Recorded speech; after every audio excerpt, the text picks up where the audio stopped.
위안부 사과해라, 뭐 징용공 해라 이렇게 하지만 저 사람들은 우리가 왜 사과를 하라는 건지에 대해서 오해를 할 수도 있어요. 식민지 침탈을 하면서 주장한 게 우리는 조상이 같은 뿌리가 같은 민족이다. 이 대한민국의 국민이 그렇게 수탈되는 건 우리가 볼 수가 없다.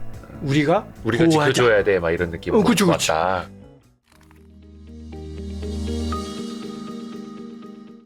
멀리서 오셨습니다. 일본에서 오신 우리 염종순 대표님, 와주셔서 감사합니다. 네, 고맙습니다. 반갑습니다. 회사 이름이 조금 길고 어려운데 ecorporation.jp. JP는 재팬. 염종순 대표님이 저도 이제 최근에 정말로 유익하게 봤는데 일본 관찰 30년이라는 책을 쓰셨고, 근데 이 책이 나온 지는 한 3년 정도 된. 그죠. 제가 좀 늦게 봤습니다. 일본이 달라진 게 없기 때문에 최신 서적이라고 보셔도 됩니다. 2020년이랑 23년이랑. 뭐 잠시 후에도 이야기하겠습니다만 잘 안 변하는 동네라고 일본이. 그렇죠. 근데 일단은 우리 염종순 대표님은 IT 컨설팅. 그것도 뭔가 전산화. 지방자치단체부터 이렇게 해서 그 일을 하고 계시니까 더더욱이 변하지 않는 부문에서 일본인을 상대로 일을 또 하고 계시는.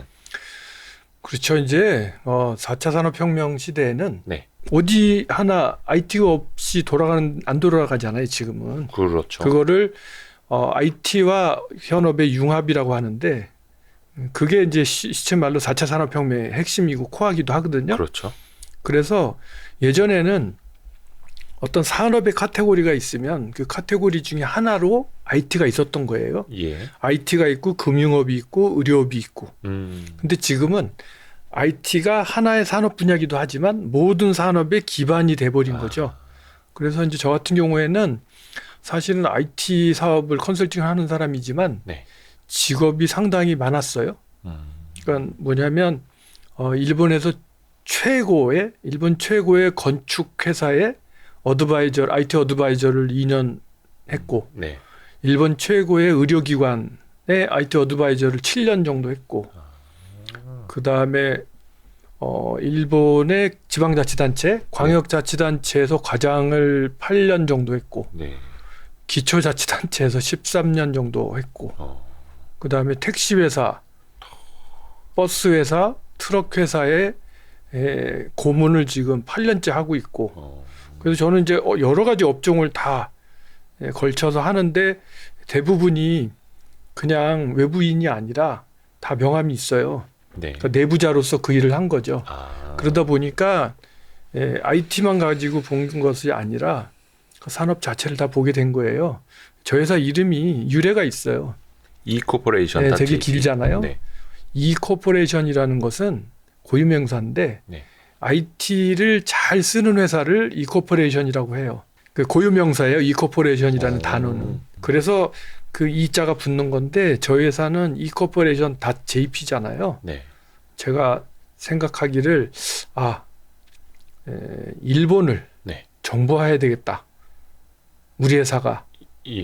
그래서 ecorporation.jp라고 이름을 붙인 거죠. 우리나라는 그냥 .kr 하면은 그게 이제 정부 단체처럼 이렇게 되듯이 우리 회사가 일본의 모든 분야를 바꿔보겠다 컨설팅해서 그런 꿈을 가지고 이제 만들어졌어요. 그래서 기본적으로 원래는 세 군데를 하려고 그랬었거든요.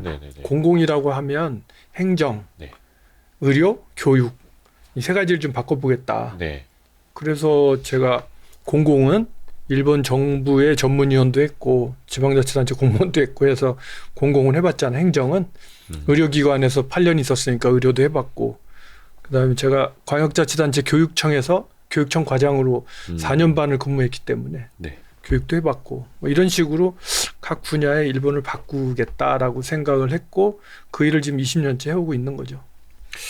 그래서 20년 사이에 얼마나 변했는지부터 좀 듣고 싶은데, 얼마 전에 우리나라에서도 이제 기사가 많이 나왔던 것 중에 하나가 일본이 드디어 정부가 플로피 디스크를 이제 안 쓰기로 했다라는 게 엄청난 화제였어요. 근데 이거를 많은 분들이 어떻게 받아들이셨냐면 그래 이제 변하는구나가 아니라 아직도 플로피 디스크를 쓰고 있었단 말이야 이렇게 받아들이거든요.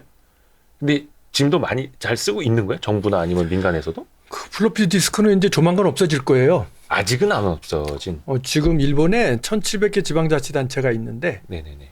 기초자치단체가 있는데, 기초자치단체가 어떤 뭐 수당이라든지, 그죠? 아동 수당이라든지, 네네네. 뭐 코로나 특별 교부금이라든지 이런 걸 주려고 하면, 네. 그 은행에다가 누구한테 얼마씩 해서 해야 된다고 해서 은행에 리스트를 제공해야 되잖아요. 예. 그래, 그 은행이 이걸 받아서 이걸 하잖아요. 네. 근데 은행이 나쁜 건지 행정기관이 나쁜 건지 모르겠는데 네. 서로 간에 말은 틀려요. 네. 은행에서 플로피를 요구하기 때문에 우리는 플로피를 한다. 은행에서는 정부기관에서 플로피를 주기 때문에 우리는 플로피 대응을 한다. 네네. 라고 얘기하는데 제가 보기엔 거기서 거기 같거든요. 네네네. 현재 그렇게 돼 있는 상태예요. 그러다 보니까 그걸 바꾸지를 못했는데 이번에 작년에 큰 사건이 나서 화제가 됐죠. 사건이요. 그게 그 표면에 드러나게 된 배경이 뭐냐면 이 코로나 관련해서 국민들한테 뭐 돈을 주는 게 있잖아요. 뭐 재난지원금 같은 거. 그런 걸 주는데 네. 그 야마가타 현에 있는 어떤 지방자치단체가 그 리스트를 만들고 해서 돈을 주라고 은행에다 얘기했을 거 아니에요. 예. 근데 그 리스트 엑셀 시트 같은 거겠죠. 네. 거기에 입력을 할 때 그 동그라미를 잘못 입력해가지고 예. 예를 들어서 4만 행을 줬어야 되는데 네. 4천만 행을 줘야 된다라고 써서 보낸 거예요. 와. 플로피 디스크에 넣어서 예, 많은 사람들이 예, 있는데 예. 그 사람 것만 잘못된 거죠. 그래서 입금이 됐어요? 그래서 입금이 됐는데 와. 그 사람이 그 입금된 거를 알면서 네.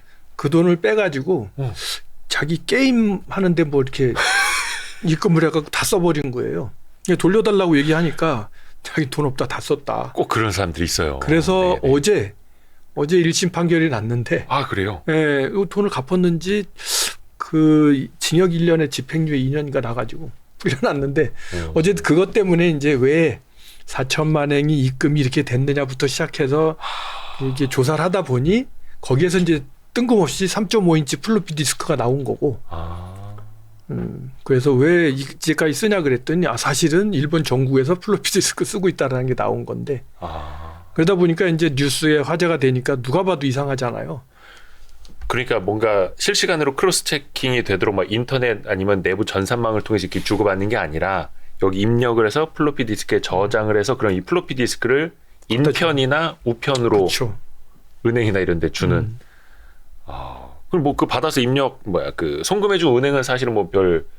근데 은행도 자기들이 플로피 디스크 드라이버가 있어야 그걸 읽을 거 아닙니까? 그죠. 그러니까 은행도 똑같은데 저 공무원 생활 했다고 그랬잖아요. 제가 보기에는 은행에 문제가 있다고 봐요. 은행에 문제가 있다고? 은행이 그렇게 해달라고 했으니까 그렇게 했을 가능성이 있다라는 거죠. 정부한테. 제가 그 광역자치단체 과장을 하면서 네. 광역자치단체가 이제 무슨 사무소가 그 산재에 있을 거 아니에요. 예. 근데 전기요금, 수도요금이 다 따로따로 올 거 아닙니까? 네. 그래서 제가 생각한 게 제가 있었던 그 큐슈의 사가현이라는 곳인데 큐슈 전력이라는 회사에다가 정규회사죠. 그 각 시설의 전기요금을 사가현 명의로 싹 몰아서 청구를 해줄 수 없겠냐. 네. 그러면 우리 한 번만 지불하면 되고 좋잖아요. 네. 얘기를 했더니 자기들 컴퓨터 시스템이 그렇게 안 돼 있어서 그렇게 못한다고 하더라고. 그래서 이게 어떤 관청만의 문제가 아니라 그 각 기관들 간에 전부 문제인 거예요. 은행이 그렇기 때문에 관청이 이런 거고, 그다음에 큐슈 전력이라는 전력회사가 그렇기 때문에 이렇게 되는 거고. 근데 어떻게 보면은 다 얽혀 있기 때문에 누구 네. 하나가 변한다고 해서 될 것도 아니고 그렇죠. 같이 변해야 되는데 그게 제일 어려운. 그렇죠. 또 요거는 그러니까 저희가 무슨 뭐 일본 정부나 일본 뭐 비하하려는 거는 아니고 물론요. 현상을 우리가 제대로 알고 있는지를 좀 짚어보려고 하는 건데 네. 그러니까 우리나라 뭐 이렇게 커뮤니티 이런 데서 보면 아직도 일본에서 뭐 팩시밀리를 쓴다. 네. 또 작년 같은 경우 막 큰 태풍이 왔을 때 네. 방송사에서 종이로 막 그리고 태풍 뭐 이거로 막 손뭉치로 만들어서 이렇게 보여주고 그게 최근에 현실이 맞나요?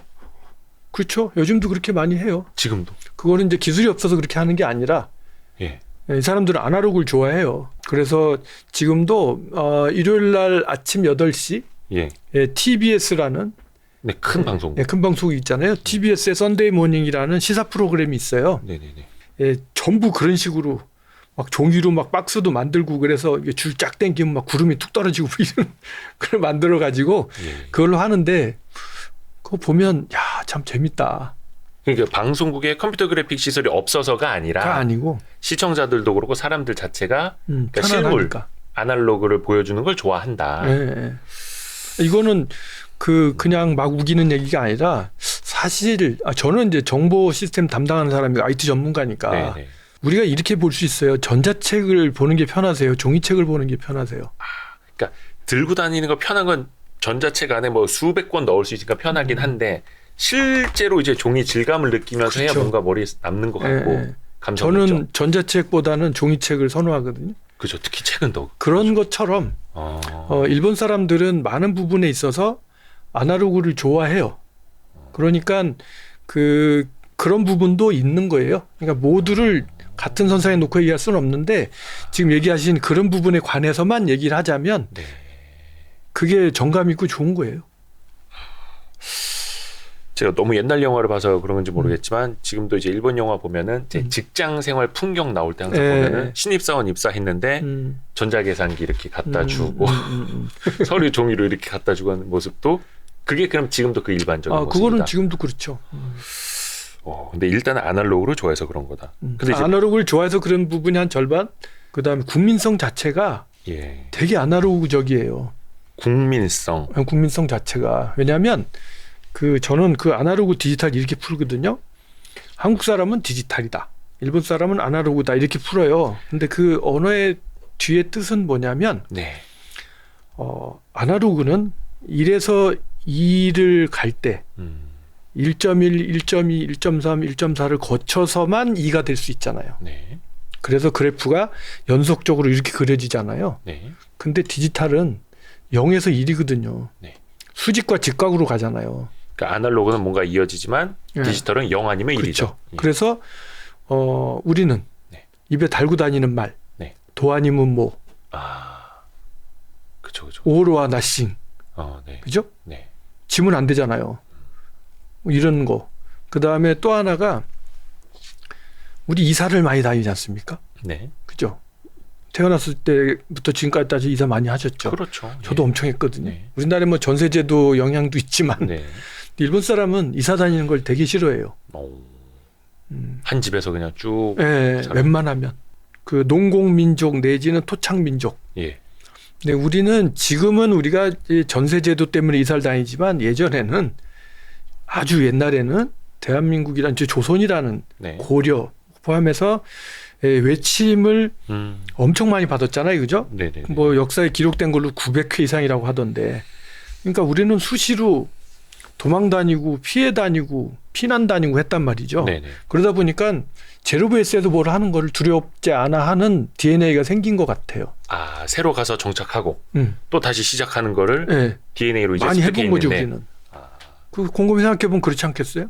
그래서 우리 한국 사람들이 스스로 모르고 있는 게 뭐냐면 우리가 인사를 할 때 안녕하세요라고 얘기를 하잖아요.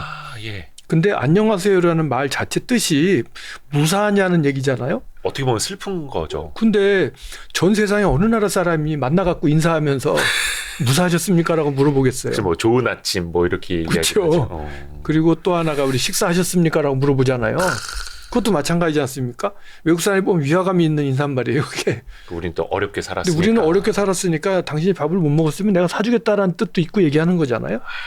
그래서 이런 걸 봤을 때 우리는 유목민이에요. 유랑민이고. 그러다 보니까는 늘 새로운 곳에 가서 뭐 정착하고 새로 시작하고 하는 게 전혀 두려움이 없는데 그리고 사계절이 있잖아요. 네. 그리고 보릿고개도 있고 겨울에는 아무것도 못 먹고. 근데 일본의 경우에는 그 산모작이 가능한 나라지 않습니까? 그야말로 저 남쪽에 가면 그야말로 바나나 따먹고 살 수 있는 나라고. 네. 하다못해 동경 오사카까지만 해도 산모작이 가능한데 네. 뿌려놓으면 자라고. 이러다 보니까 이 사람들은 그런 변화에 둔감한 거죠. 사실은 변화를 자주 할 필요도 없었고. 그렇죠. 이렇게 그러다 보니까 우리는 그런 것들이 쭉 우리 몸에 DNA에 박혀 있지 않았겠는가. 그래서 아까도 다 말씀드렸는데 제가 아날로그 디지털 그러면 네네네. 그 아날로그는 뒤처진 거고 디지털은 선지적이고 이렇게 생각하기 쉬운데 저는 그런 뜻을 드린 말씀이 아니고 사실 이것도 우리가 이분법으로 나누면 안 되는 건데 네, 그렇죠, 그렇죠. 사실은. 요즘에 한국에도 LP바 유명하잖아요. 예. 일본에도 LP바 유명하거든요. 부활했거든요. 아 거기도 부활이에요. 네, 그러니까 LP가 그렇죠? 아날로그잖아요. 네네네. 그러니까 아날로그가 주는 편안함이 있는 거예요. 감성. 음. 혹시 감성이라는 말 아시나요? 아니요. 모르세요? 네. 감성인데 네, 감성이 조금 더 이제 마음에 와닿을 때 그걸 감성이라고 하거든요. 근데 그거는 이제 그런데 그렇지 않은 부분까지도 아날로그를 고집하니까 저는 안타까운 거죠. 그러니까 변해야 하는 것까지도 아날로그로 그냥 남아 있으니. 그래서 사실 이제 그 감성이 아니라 뭔가 전자 정부라든지 긴급하게 해야 되는 것도 뭐 이제 재난 시스템 특히 병원 네네. 이런 것들은 바뀌어야 하는데 그게 아직도 안 바뀌니까 머물러 있으니 그게 문제인 거고. 네, 그렇죠. 근데 약간 그러면 뭔가 전자정부, 전자화 네네. 이야기로 조금 더 가져가 볼게요. 저는 요것도 대표님 책을 보고 알았는데 네네.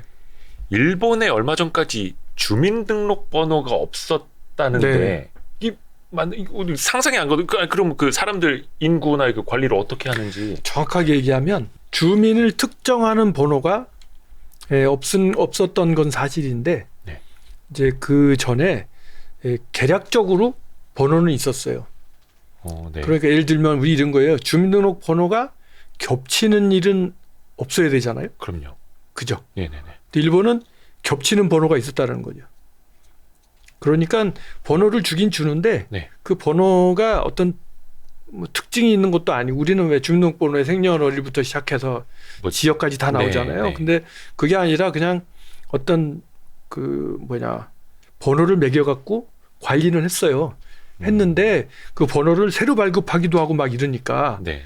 그 정확하게 개인을 특정할 수 있는 번호가 없었다라는. 막 겹치는 사람들이 막 그래서 있고. 그거를 우리가 생각하는 주민등록번호와 같은 개념으로 놓을 수는 없었다.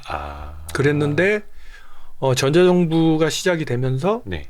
개인을 특정할 번호가 필요로 하게 되었고 그다음에 더욱이 중요한 것은 한국 분들이 잘 모르시는 게 일본은 금융실명제가 되어 있지 않고 금융실명제가 없어요? 네, 없어요. 아직도. 그다음에 부동산 실명제가 돼 있지 않아요.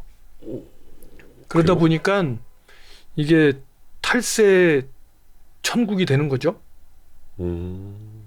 그리고 하다못해 부동산을 구입을 해도 우리는 왜 그 부동산 구입하면 한 달 내인가 뭐 신고해야 되잖아요. 그렇죠. 실거래가나 이런 거 신고해야죠. 저기는 신고 안 해도 돼요. 세금은 그럼 어떻게? 그 신고 안 하면 안 내는 거지. 뭐. 그 정부가 가만히 있어요? 모르니까. 아니, 등기를 안 했는데 어떻게 알아요? 아니 뭔가 그래도 막 거기도 국세청이 있을 텐데 세금 거두려고 그건 막 그런데 뭔가, 네. 그건 그런데 예를 들어서 우리들이 매매를 했어요. 네. 근데 우리들이 매매를 해갖고 둘 중에 한 사람이 국세청에 신고를 해야 국세청이 알잖아요. 우리 네네. 둘이 입 다물고 있으면 어떻게 알아요? 그걸 모르지. 그러면 등기 같은 거는 어떻게 소유권 이전이나 안 하는 거죠. 소유권 이전을 하면 알죠. 그러니까 안 하고 예를 들어서 제가 대표님한테 부동산을 샀어요. 네네. 계약서 쓰고 네. 그러면 서류 인감증명이라든지 다 받으면 예. 그러면 내가 언제든지 할 수 있는 거잖아요. 예. 그러니까 안 하고 있는 거지. 그러니까 옛날에 우리 뭐 땅 문서, 집 문서 뭐 이런 거 주고 받듯이 그냥 그 정도로 그런 개념인 거죠. 그래서 일본에 좀 얘기 빗나가는데 일본에 그 빈집이 되게 많거든요. 예, 그렇다 하더라고요. 빈집이 많은데 빈집 문제가 심각한 거예요. 이게 네. 빈집인데 이게 폐허가 돼가 쓰러질 것 같고 예. 옆집에 피해를 줄 것 같고 그렇잖아요. 그래서 집주인을 찾아갖고 해결하려고 보니까 예. 이 집주인이 1900년에 태어난 사람이거나 뭐 1895년에 태어난 사람이라 이런 거예요. 그러면 그 사람 어디 가서 찾아요. 그래서 그 사람은 어떻게 뭐 저기 주민등록이라든지 호적이라든지 이걸 찾아갖고 보면 상속권자가 막 20-30명 있는 거잖아요. 우와. 이러면 이제 그 상속권자들이 난 상속 안 한다고.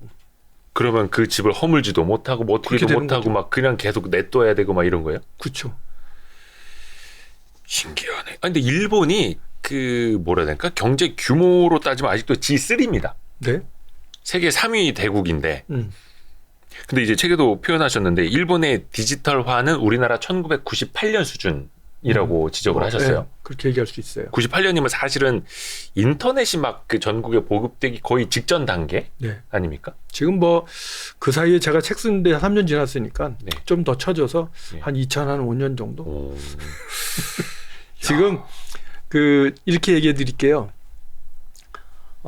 기본적으로 일본의 경우에는 네. 그 지방자치단체가 네. 별도로 자기들의 어떤 주민등록 관리하는 시스템을 따로 다 가지고 있어요. 그래서 잠시만요. 주민등록 관리 시스템을 지자체가 따로 갖고 별도로 있다는 가지고 거예요? 있어요. 예. 그래서 1700개 지방자치단체가 네. 주민등록 등본이 저기 포맷이 틀려요. 아. 우린 주민등록 등본 하나 띄면 어디 가나 똑같은 양식이잖아요. 그 지방 사람도 뭐 여의도 와서 자기 거 등본 뗄 수 그게 있고 문제가 다 돼 아니라 있죠. 어디서 떼었든 예. 어느 동사무소에서 떼었든 그 저기 주민등록 등본의 포맷은 하나잖아요. 그죠, 우리나라 양식은 똑같죠. 일본은 1700개가 다 다르다니까. 그래서 어떤 데는 뭐 저기 시장님 도장이 오른쪽 밑으로 내려와 있고 어떨 때는 그 구청장님 이름이 왼쪽 위에 가 있고 이런 식으로 다 항목도 좀 다르기도 하고. 그리고 그 뭐 자기 주민등록 등본 같은 거 떼려면 자기 고향까지 찾아가야 된다고. 그래서 일단 기본적으로는 그 주민등록지를 가야 돼요. 예. 근데 한 10년 사이에 예. 콤비니에서 편의점에서 주민등록 등본을 띨 수 있게 해줬어요. 근데 네. 거기 함정이 있는 거죠. 잠시만요. 편의점 가서 주민등록 등본을 뗄 수 편의점에 있게는 있는 됐는데 복사기 비슷한 게 있는데 예. 거기서 제 주민등록 등본을 띨 수가 있게 되었어요. 네. 표면적으로는. 네. 근데 그걸 띄려면 조건이 여러 가지가 있는데 예. 첫 번째 1700개 지방자치단체 중에 예. 그 편의점에서 주민등록 등본을 띨 수 있는 시스템에 가맹된 지방자치단체에 사는 사람만 가능. 아이고 어렵다. 그러니까 1700개가 전부 가맹돼 있는 게 아니고 네네. 그 중에 돼 있는 데 그 있고 안 돼 있는 데 자치체가 있고. 그 가맹료를 내야 돼요. 작은 데는 한 달에 1년에 1000만 원, 큰 데는 뭐 몇억 이렇게 내야 돼요. 네, 그래야 지자체가. 그거를 그 하는 데사가. 네. 근데 뭐 별로 많이 할 것도 없고 돈도 없고 그러니까 우리는 안 한다 그러면 네. 그 지자체에 사는 사람이 안 되는 거예요. 그러니까 한국 분들이 저한테 이런 얘기를 하면 야 일본에는 뭐 편의점에서 그거 다 떼어진 데더라 이렇게 얘기하는데 그게 전제 조건이 몇 가지가 있는데 하나는 1700개 중에 그 거기에 가맹된 데가 지금 늘고는 있는데 지금도 한 절반 정도 될 거예요. 그다음에 두 번째 마이남바 카드라고 해서 전자주민카드를 발행하기 시작하는데 네. 전자주민카드가 현재 발행률이 60%인가 돼요. 네. 그럼 우리나라는 엄청 낮은 거죠. 우리나라는 성인이면 주민등록 카드가 당연히 있어야 되는 거잖아요. 그렇죠. 이거 의무잖아요. 네. 일본은 의무가 아니거든. 주민등록증 없이 다니는 사람이 권고 많다. 사항이거든요. 아, 그래요. 그러니까 권고 사항이니까 안 만들어도 되는 거예요. 근데 이제 하도 정부에서 만들면 요즘에 만들면 네. 30만 원씩 막 줘요. 저도 30만 원 받았는데. 아, 주민등록증을 만들면 30만 원 드립니다. 막 이래. 네, 그리고 홍보를 해야 되니까. 그래서 겨우 엊그제 나온 게 신청자 수가 9천만 명까지 됐다고 하더라고. 잠시만요. 거의 1억이 넘잖아요. 인구가. 1억 3천. 예. 근데 뭐 아이들 빼고 그러면 한 1억 되겠죠. 네. 근데 신청한 사람이 9천만 명 정도 되고 발급은 6천만 명인가 5천만 명인가 그래 지금. 근데 그 5천만 명이 갖고 있는 마이넘버 카드라는 게 있잖아요. 네. 그 카드가 있는데 그 카드가 IC 칩이 들어가 있어서 거기에 우리가 얘기하는 공인증명서가 들어가 있어요. 공인인증서가. 네네. 그래서 그 카드가 있는 사람만 돼. 아, 그러니까 아까 얘기한 같은 거 발급이. 1700개 지방자치단체 중에서 그 서비스의 가맹에 가입한 지자체일 것이며 네. 두 번째 거기에 사는 사람 중에서도 마이넘버 카드를 가지고 있는 사람. 네. 6천만 명이면 일본 국민의 절반이죠. 네. 그럼 거기서 또 줄죠. 그다음에 또 그 발급되는 증명서의 종류가 모든 게 다 되는 게 아니라 뭐 주민등록 등본만 되는 지자체도 있고 호적 등본 떼어지는 데도 있고 해서 일률적이지 않아요. 그래서 뭐 예를 들어서 땅 사고 등기하고 아니면 사업체 차리고 뭐 이러려면은 거의 고향으로 며칠씩 왔다 갔다 하면서 여기서 서류 떼오고 저기서 서류 떼오고. 근데 나중에는 그거 귀찮아서 서로 등기도 안 하고 막 이럴 수도 있고. 야, 제가 제 책에도 써놨는데 97년에 네네네. 회사를 일본에도 이제 만들려고 창업하려고 그때 당시에 자본금이 주식회사가 1억이니까 네. 1억 원을 들고 예. 이제 주금 납입을 하러 가야 되잖아요, 은행에. 갔어요. 갔더니 은행에서 어떻게 오셨나 그래서 회사 만들려고 왔다. 네. 그래도 한국 같으면 주금 납입하러 가면 지점장실로 불러갖고 커피 한 잔 주거든요. 그 VIP죠. 그렇죠. 예. 근데 갔더니 창구에서 잠깐 기다려보라 그러더니 4억 계획서를 가져오라는 거예요, 나보고. 은행이. 은행에서. 그래서 내가 뭐 잘못 알아들었나 본데 난 돈을 빌리려고 온 사람이 아니라 그렇죠. 돈을 입금하려고 왔다. 네. 회사 만들려고 한다. 그랬더니 알겠는데 당신 뭔지 알고 내가 그 돈을 받냐. 4억 계획서를 가져와라. 얼마나 화가 나요. 그러니까. 그래서 이 말이 안 통하는 건가? 네. 외국 사람이랑 무시하는 건가? 뭐 별별 생각이 다 들었는데 네. 어쨌든 거기서 왜 필요하냐라고 막 얘기했는데 얘기 정확하게 안 해줘요. 그래서 1시간을 싸우다가 네. 승질 나갖고 그만두라고 나왔어요. 네. 길 건너 다른 은행이 있어서 네. 거기 가서 이제 그 얘기 시작했죠. 그랬더니 앞에 은행이 뭐 이상한 얘기를 해갖고 승질 나서 일로 왔다. 그랬더니 네, 네. 그러시냐고 우리는 안 그렇다는 식으로 얘기를 하길래 네. 쭉 얘기했더니 마지막에 가서는 저희도 사업 계획서가 있어야 된다는 거예요. 그래서 결국 거기서 승질 나갖고 다시 나와봐야 안 될 것 같아서 사업 계획서를 만들어서 갖다 주고 구자 개설을 했죠. 근데 왜 그러냐면 그게 그 머니론다링이라고 해서 자금 세탁. 자금 세탁에 우려가 있다. 특히 외국인은. 네. 그래서 이제 그런 일이 있었는데 그게 그냥 그러한 일들이 아날로그잖아요. 네. 그런 일들이 비일비재한 거예요. 그래서 일본은 아직도 아날로그화 되어 있을 수밖에 없는 거고. 그러니까 저희가 이제 몇 가지 이제 단편적인 네. 이야기를 좀 하기는 했는데 그러면 일본은 이 디지털화가 왜 이렇게 늦었는가를 좀 한번 탐구해 보면 좋을 텐데 아까 네네. 잠깐 이제 역사적인 배경에 대해서는 말씀을 좀 해 주셨는데 일단은 DNA가 뭐 그렇게 만들어졌건 일본인들 자체는 변화를 싫어한다라고 우리가 그냥 일반화를 해도 혹시나 될까요? 네, 된다고 봅니다. 그게 이제 정치적으로도 그렇고 일상생활에 이렇게 다 녹아서 나타나고 있는 거죠. 근데 두 가지가 있는데 하나는 전 세계 모든 국민이 다 그래요. 전 세계 모든 국민이 그렇다고요? 예를 들어서 생각해 보세요. 1차 산업혁명에도 성공한 나라가 어디입니까? 영국이잖아요. 그러니까 농업에서 산업혁명으로. 그렇죠. 산업혁명. 네. 1차 산업혁명에 성공한 나라가 영국이죠. 네. 근데 그 나라가 2차 산업혁명에서는 승리하지 못했어요. 그죠? 3차 산업 넘어갈 때는 2차는 미국으로 넘어갔고 네. 미국이 전기를 발명했기 때문에 네. 3차는 일본으로 넘어가서 일본이 컴퓨터를 발명해갖고 뭐 그런 거 있잖아요. 그렇죠. 4차는 또 일본이 아니고 지금 가파라든지 미국이잖아요. 네. 기본적으로 어떤 하나의 패러다임에서 기득권층이 되면 안 바뀝니다. 첫 번째가 바꿀 이유가 없는 거죠. 바꿀 이유가 없죠. 넘버원이니까. 그래서 안 바꾸고 버티다가 마지막에 쓰러지거나 할 수 없이 바뀌거나. 그 근데- 말인즉슨 3차 산업의 리더였기 때문에 일본이 그렇죠. 바뀔 필요성을 못 느꼈다. 다라고 생각해요. 일본이 보시면 일본이 급격하게 발전한 계기를 보시면 일단 우리가 많이 들어본 메이지 유신, 네. 메이지 유신 이후에 급격하게 발전을 하잖아요. 네. 그 다음에 태평양 전쟁에서 쫄딱 망하잖아요. 네. 폐허가 됐죠. 네. 거기서 다시 제로 베이스에서 일어난 거지 않습니까? 그렇죠. 거기선 지킬 기득권이 없었겠죠. 네. 대한민국은 언제 바뀌었을까? 디지털로.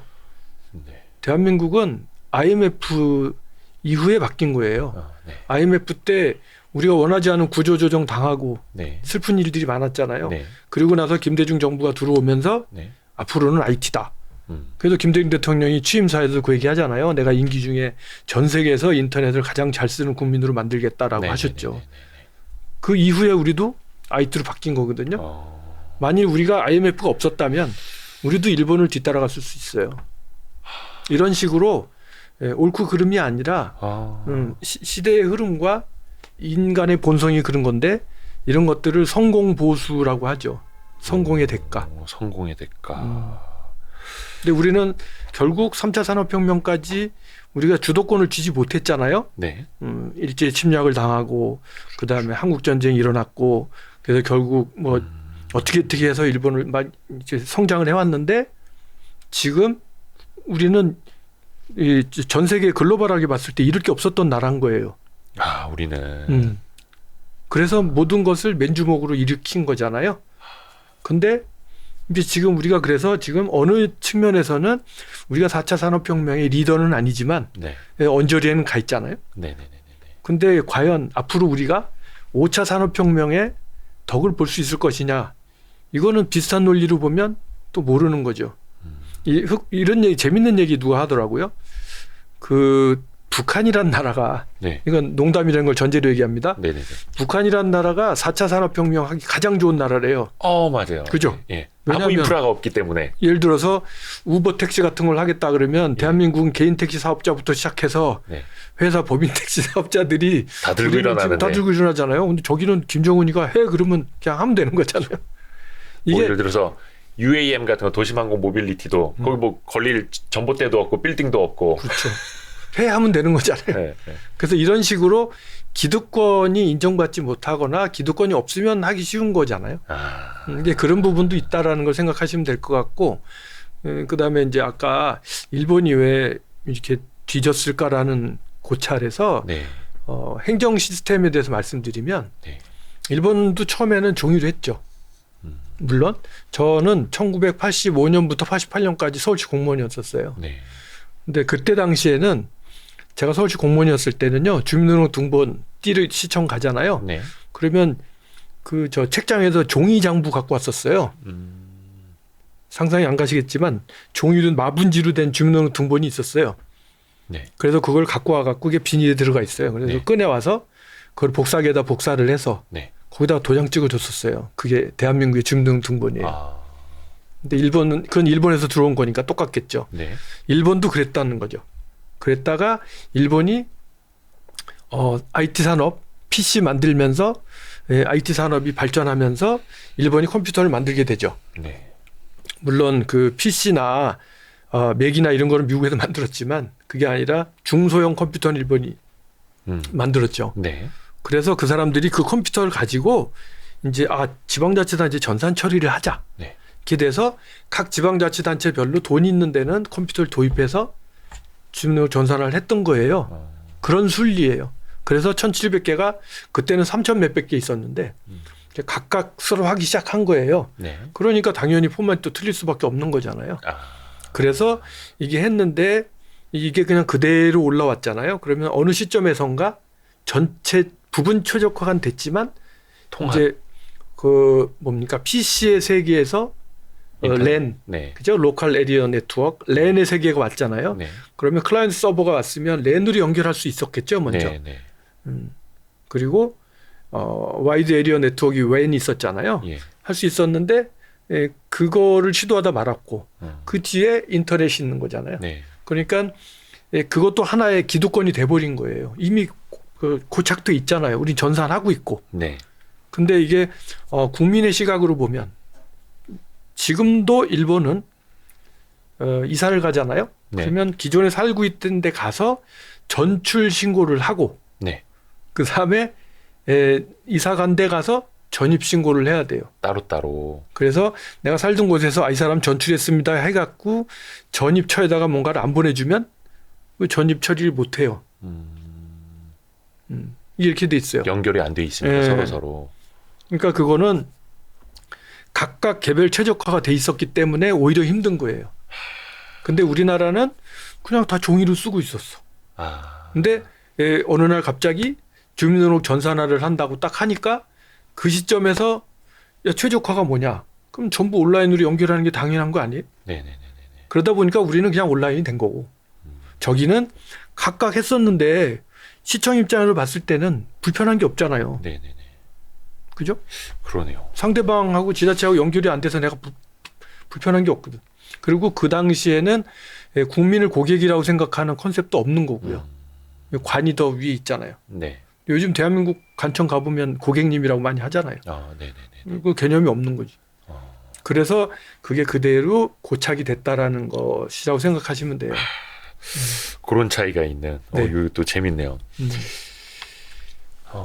그러니까 어떻게 보면 이제 기득권이 있었기 때문에 변할 수가 없었던 거기도 그쵸. 하고 또 우리가 기득권이 없어서 더 빨리 변할 수 있었던 그렇죠. 거기도 하고 어떻게 보면 우리나라 요즘에 뭐 핀테크가 많이 뒤처진다 하는데 뭐 신용카드라든지 이런 게 인프라가 너무 잘 돼 있어서 거지도 QR코드로 돈을 받는다는 중국에 비하면 또 우리가 또 뒤처졌던 거고 거죠.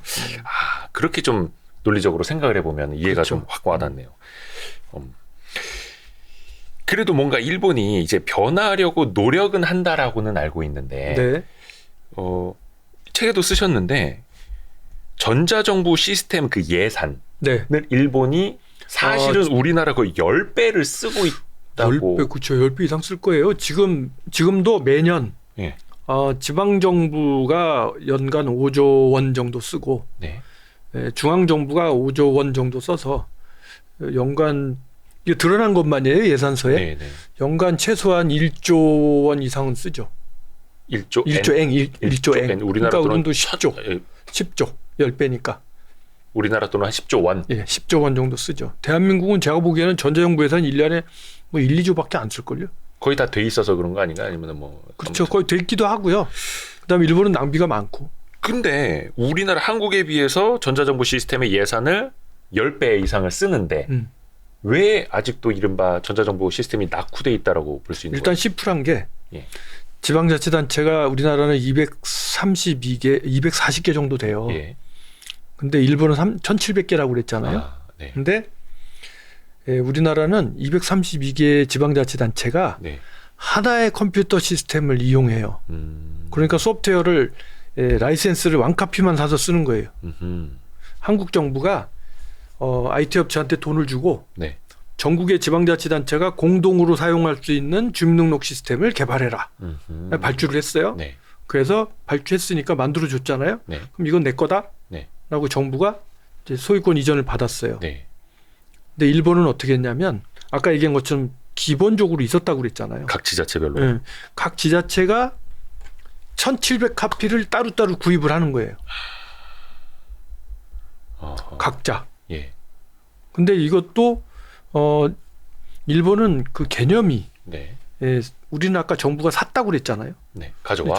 저기는 그 사는 개념이 없고 그 임대해서 빌려 쓰는 개념으로 돼 있어요. 그러니까 민간 기업의 기술력을 정부가 소프트웨어를 빚을 빌려 일본 쓰는. 일본 기업이 만든 주민등록 소프트웨어를 지방자치단체가 5년 동안 임대를 주고 빌려서 쓰는 거지.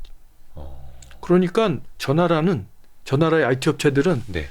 일단 납품 딱 해놓고 딱 빨대만 딱 꽂아놓으면 네. 가만히 있어도 5년마다 한 번씩 계약하셔야죠라고가 되는 거죠. 업데이트가 아니라 네. 그 5년 뒤가 되면 예를 들어서 지금 주민등록 등본을 발급해준 시스템이 있었잖아요. 네네네. 5년 뒤에 소유권이 없어져요 이게? 그러면 주민등록 발급 못 하잖아요. 그 현상 유지만 하려고 해도. 그러면 다시 이제 사야 되는데 이거를 지금까지 A라는 회사 걸 썼는데 B라는 회사 걸로 하겠다. 그러면 아까 제가 얘기했잖아요. 주민등록 포맷도 틀리다고. 그러니까 이제 호환이 안 되잖아요. 네네네. 그러니까 이 사람 보고 이제 팔아달라고 얘기할 수밖에 없는 거죠. 싸게 팔아달라고. 돈 없다고. 네. 그럼 저쪽에서는 그 진짜 막 되게 눈물 나는 표정을 하면서 깎아드릴 수 없다라고 얘기를 하죠. 그렇잖아요.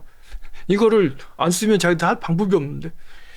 그러네. 그래서 그런 식으로 하다 보니 네네네. 그 IT 업체가 1700카피를 5년마다 한 번씩 다 파니까 거기다가 법이 개정되잖아요. 네. 뭐 아동수당을 줍니다. 그러면 어떻게 되겠어요? 1700카피를 다 고쳐야 되잖아요. 그럼 이게 1700회 일이 생기는 거잖아요. 그러니까 예산이 그냥 더 많이 드는 거예요. 완전히 여기는 그쪽에 빨대 한번 꽂아놓으면 어떻게 보면 이제 민간 기업이 정부를 갖고 노는 것 같기도 한데, 근데 그렇죠. 이게 우리나라로 따지면 막 국정감사 때 이렇다고 그랬고 이런 거 결정한 사람 누구냐? 빨리 이거 통일시켜라. 비용 더 아껴라. 또 특히 우리나라 이제 뭐 시스템 통일 이런 거 좋아하지 않습니까? 근데 일본은 그런 발상을 그러면 아직은 안 하는 거예요? 일단요. 예. 대한민국에는 국회의원 중에 네. 호불호를 떠나서 네. 안철수라는 사람도 있고 네. 이게 300명 중에 소위 IT 기업의 옛날에 웹젠의 사장님인가도 있었고 그죠? 그다음에 지금 뭐 카카오에 있었던 그 양반도 있고. 네네. 그래서 300명 중에 제가 보기에는 10% 정도는 IT 전문가예요. 국회의원이. 그래도 좀 아시는 분들. 그죠? 네. 그리고 뭐 예를 들어서 뭐 IT 담당 장관을 뽑았다고 칩시다 우리가. 네네네. 각 장관을 청문회 하잖아요. 네. 그 일단 전문성 체크하지 않습니까? 예, 예, 그렇죠. 근데 일본은 그죠? 네. 일본은 디지털청을 만들었다는 얘기는 들으셨죠? 이 코로나 때문에 뭐 디지털 패전 그래가지고 일본 정부가 대우각성을 해서 우리는 디지털 준비를 하겠다 해서 디지털청을 만들었단 말이에요. 네, 네, 네. 디지털청을 만들었는데 디지털청의 초대 대신 장관, 네. 초대 장관이 USB가 뭔지 몰라가지고 국회에서 야당 의원이 질문을 했어요. 그 저기 사이버 시큐리티 요즘 뭐 해킹이나 이런 게 문제가 된단다. 네. 근데 IT 담당 대신이니까 우리 정부는 그런 해킹 안 당하게끔 잘 하고 있냐 이제 물어본 거예요. 네. 근데 그게 USB 같은 걸 통해서 된다고 하더라. 그죠? 그렇게 얘기를 했어요. 아, 그러니까 이게 뭔가 이렇게 바이러스 같은 거 누가 그렇지. 옮길 때 그렇잖아요. USB 같은 걸로 이렇게 막 그래서 그걸 시도를 다 하더라. 통제를 하고 있냐 이렇게 물어본 거예요. 네네네네. 근데 이분이 답변을 뭐라고 했냐면 네. 저는 태어나서 한 번도 컴퓨터를 써본 적이 없어서 그 저 군형에다가 이렇게 얘기했어요. 표현을 그대로 그 사람 표현을 그대로 하면 컴퓨터 옆에 있는 구멍에다가 뭘 이렇게 집어넣는 거를 말씀하시는 거면 이렇게 물어본 답변을 한 거예요. 표현이 저 컴퓨터 옆에 있는 구멍에 그러다 보니까 포트도 아니고 포트도 모르고 USB라는 단어도 모르는 거죠. 그래서 하다못해 야, 대박이네. 당시에 일본의 쪼크가 국회의원들 제가 만나보니까 국회의원들이 나한테 이런 얘기 해주더라고. 그 사람이 쪼크가 너무 부족하다. 나 같으면 네. 제가 USA는 아는데 USB는 모른다라고 얘기했으면 농담으로 받아들였을 텐데 그걸 그런 식으로 못 참... 빠져나가고 뭐 PC 솔직했네. 이렇게 컴퓨터 옆에 뭐 구멍이 있던데요. 뭐 이렇게 구멍이 네모나던데요. 그분이 IT 담당 대신이었다면 네. 그 나라의 IT 시스템에 대해서 아까 말씀하신 것처럼 국정감사에서 따질 수 있겠어요? 아니 그분이 근데 디지털 청의 청장, 그러니까 우리로 따지면 장관인데. 그렇죠. 왜 그러면 그런 것도 모르는 분을 왜 그쪽 장관으로 앉히니? 대부분이 모르니까. 그리고 걔 중에 뭔가 좀 아는 전문가가 있지 않겠어요? 찾아보면 그런 발상을 못 하나? 그 또 하나의 이유가 있는데 두 번째 장관까지 내가 얘기해드릴게요. 두 번째 장관도 재밌는 사람. 그분은 그래 낙마했어요? 그래서 이제 그것 때문에 두드려 맞고 예. 물러났죠. 아 USB 몰라서. 그렇지. 그러고 나서 두 번째 장관을 할 수 있을 텐데. 두 번째 장관을 임명을 했어요. 네. 했는데 이분은 그 전국 인장업 연합회 회장인가 이런 걸 하시는 분이에요. 인장업이 뭐예요? 도장. 그래서 이분 이제 취임 기자회견에서 기자한테 또 걸렸어. 지금 뭐 도장을 없애느니 팩스를 없애는 이런 얘기 하는데 네네네. 그 대신께서는 앞으로 이 도장을 없애고 이런 걸 해야 되는데 네네네. 도장업 그 사람들의 표를 모아서 국회의원이 되셨으니 네. 어떻게 혁신을 하시겠습니까? 라고 물어봤거든요. 되게 현실적인 질문이네. 네. 예. 그랬더니 이분이 뭐라고 얘기했냐면 이 도장 문화는 일본 고유의 문화이다. 예. 그래서 이 도장 문화와 디지털의 융합을 꿈꿔보겠다라고 답을 했어요. 형이상학적이죠, 답이. 그러게요. 이거 뭐라고 해야 되나? 뭐 공동인증서처럼 그런 개념을 가져가야 되나? 그런 개념으로 얘기한 게 아닌 것 같아, 그 사람은. 네네네. 그냥 한 얘기예요. 완전 진짜 직인 찍는. 아니, 도장. 그냥 할 말이 없으니까 하신 얘기 같다고요. 아무 말 대잔치. 네, 아무 말 대잔치. 네. 있어 보이잖아요. 네. 그런데 이제 그 얘기에서 이제 기자들이 가만히 있지 않죠. 예. 그래가지고 또 한참 얘기했는데 일본 기자들은 그래도 한국 기자들처럼 그렇게 날카롭진 않아요. 그래서 그 얘기가 넘어갔죠. 네. 근데 그분도 오래 못 갔죠. 제가 무슨 얘기를 해드리고 싶었냐면 이런 상황에서 전여정부가 제대로 될 리가 있겠어요? 첫 번째. 자, 어떻게 그런 분들이 장관이 됐냐? 네. 이거는 일본의 정치 체제와 관계가 있는데 네. 대충 일본에서 지금 자민당이 70년, 80년 거의 일당 독재하고 있잖아요, 혼자서. 그때 민자당인가요? 민주당이 민주당. 2년 정도 갔다가 잠깐 했다가 계속 바뀌었고. 자민당이에요. 네네네. 이 자민당은 파벌로 구성이 돼 있잖아요. 네네네. 그래서 총리를 고를 때 파벌의 영수가 모여가지고 이번엔 누가 하냐, 뭐 치열한 각 축전이 일어나거든요. 네네네. 그 표를 모았다가 찌렸다가 하니까. 그래서 그런 어떤 룰이 암묵적인 룰이 있어요. 그래서 일단 총리가 뽑혀지잖아요. 그러면 대충 3선 국회의원을 3선한 사람은 네. 차관급으로 임명을 하고 네. 4선이나 뭐 되면 대신을 한번 시키고 네. 이런 게 있어요, 룰이. 그러니까 그것도 이제 우리 파벌에서 3명, 네. 니네 파벌에서 2명. 이거 다 거래가 있는 거예요. 그러니까 우리나라처럼 대한민국도 소위 적재적소는 아니지만 예. 그래도 흉내라도 내가면서 하잖아요. 약간 탕평 인사처럼. 예, 하잖아요. 네. 그리고 전문성을 보잖아요. 네. 일본의 그 어떤 이런 관료, 장관이나 이런 거 그것들은 전문성하고 전혀 관계가 없어요. 그러다 보니 디지털 전문가도 없고 뭐 디지털 전문가도 국회의원 같은 거 안 해요. 일본은. 아 그래요. 그래서 일본 사람들한테 제가 한국의 국회의원 중에 예. 한 10% 정도 되시는 분이 IT 전문가더라고요. 우와 그렇게 얘기하죠. 신기하겠네요. 신기하죠. 와. 우리나라는 국회의원 재선율이 한 50%밖에 안 된다고 그러잖아요. 그죠? 네네네네. 저기는 뭐 10선도 하고 15선도 하고 하잖아요. 10선이요? 예. 15선이요? 예. 거기 임기가 뭐 6개월이에요? 아, 일본은 기본적으로 어떻게 이제 10선을 해요? 3년인가 4년인가 그런데 네. 총리가 해산을 하면 아, 끝나잖아요. 조기 선거 또 다시 그 하니까. 민주당 정권 때 국회 해산 1년 만에 한 번씩 했잖아요. 아하. 그때 자민당이. 그런 식으로 해서 그건 선이니까. 선수가 올라가는.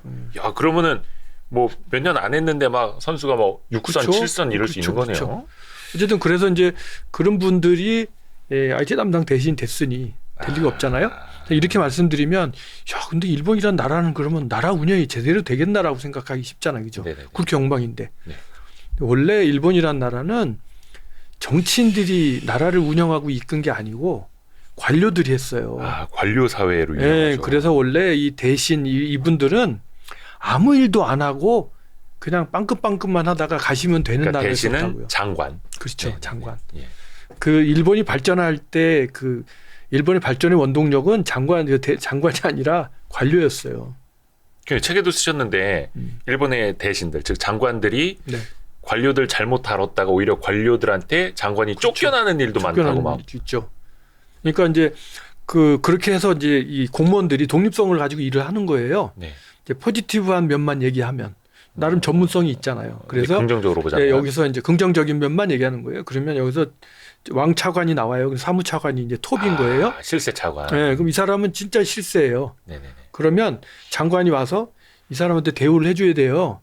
예를 들어서 우리 군대 생활할 때 중대장이 소위 하나 달고 중대장이 와가지고 선임하사한테 인사 안 한다고 조인트 까고 그래 보면 그 사람 군대 생활 괴롭잖아요. 확 와닿네요. 그렇죠. 네. 그래서 그런 일을 벌린 거예요. 장관 누군가가 대신이. 그 다나카 마키코라고 다나카 총리의 그 따님이었던 그분. 네. 그분이 관료들하고 마찰이 많았죠. 그래서 그렇게 되면 관료들은 어떻게 되냐면 한국하고 일본하고 제도가 비슷한데요. 그 고시 출신의 관료와 7급 공무원이 있잖아요. 아, 밑에서부터 네, 밑에서 올라오는 관료들과. 두 종류 있잖아요. 근데 이렇게 되면 공무원 노동조합 같은 데서 이제 어떤 일을 벌였냐면 그때 당시 벌어진 일. 네, 일본에서.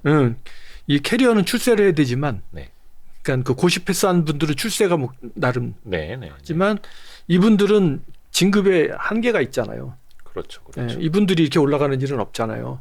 그래서 이 중에서 이제 선발을 해요. 자폭해 줄 사람을. 그러면 이제 밑에서부터 올라온 사람들 중에 어차피 출세 그 과장 이상으로 못 올라가시는 분들 중에 선발을 해요. 네. 자폭해 줄 사람을. 그러면 그런데 고르면 그분이 한번 뽑잖아요. 그러면 그분은 어차피 앞으로 그분한테 평생 연봉 3억엔을 보장해 주겠다. 누가요? 노조에서? 노조 비슷한 그러니까 노조는 아닌데 공무원 조직에서. 네, 네, 네. 그러면 그걸 보장을 받는 거예요. 그러니까 당신은 뭘 해야 되냐면 부정이라든지 네. 이런 그 장관이 대외적으로 나가서 사과를 해야 될 만한 그거를 사건을 있는 거죠. 있었는데 그거를 이제 기자한테 리크를 하는 거예요. 그러니까 어떻게 보면 이제 공익제보자 역할인데 비슷하게 어찌됐든 간에 우리 장관을 낙마시킬 수 있는 걸 우리 부처 내에서 누군가 하나 총대를 메고 그걸 하는 거예요. 그러면 결국엔 그게 신문에 막 나고 그러면 막 두드려 맞잖아요. 그렇죠. 그러면 장관이 사죄해야 될 거 아닙니까? 예. 그럼 머리 숙이죠. 그렇게 했는데도 얘가 정신 못 차리잖아요. 그럼 좀 큰 걸 터뜨리죠. 아예 이번에는 퇴임할 수밖에 없는. 그러니까 그걸 한 2번, 3번 하면 아까 말씀드린 것처럼 일본은 장관을 돌아가면서 하는 거라 그랬잖아요. 예, 선수에 따라서 다 한 번씩 해줘야 되니까. 네, 네. 그러니까 빨리 그만두게 되는 거죠. 아니 그러면 그게 일본 사회에서도 그거를 알 거 아니에요. 일본은 알아도 모른 척하고 몰라도 모른 척하고 그러는 거죠. 아니 예를 들어서 관료들이 똘똘 뭉쳐서 네. 자기네 조직을 지키려고 네. 장관에게 뭐라 해야 되나 좀 이렇게 공격을 가한다. 네. 이거를 그럼 내부적으로 알면 네. 관료 사회를 수술을 하든지 이러려고 하지 관료 사회를 누가 수술을 해요? 수술권자가 누굽니까? 그 정치인들도 그냥 정치인도 자기가 선수대로 해 먹어야 되고. 그 외무 대신이었던 그 양반도 그거 하려고 그랬다가 자기가 날아갔는데 누가 그걸 하냐고. 그러니까 고양이 목에 방울을 못 따는. 못 따는 거죠.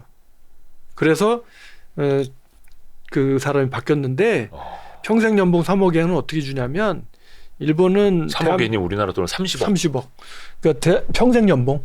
그러니까 어차피 그만두면 본인이 생활이 있는데 그죠. 있었다고 치고 그 돈을 벌 수 있는 만큼 해주는데 어떻게 해주냐면 대한민국은 이 낙하산 인사 그러면 그 낙선한 국회의원이나 정치가들이 가잖아요. 뭐 오비들. 예, 일본의 낙하산은 관료들이 가요. 현직에서요? 현직에서. 그러니까 아까 얘기한 대충 저 과장 진급해야 되는데 진급 못한 사람들 네네네. 이런 사람들 있잖아요. 네.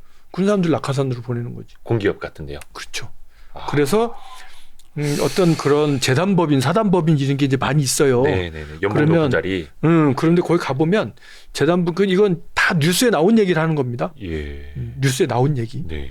그 사무실을 가면 본 재단법인 딱 뚜껑 열고 문 열고 들어갔는데 그 저 전화 받는 여직원 하나 있고 방이 한 20개 있는 거예요. 네. 근데 방마다 다 이사라는 사람이 들어 있는 거죠.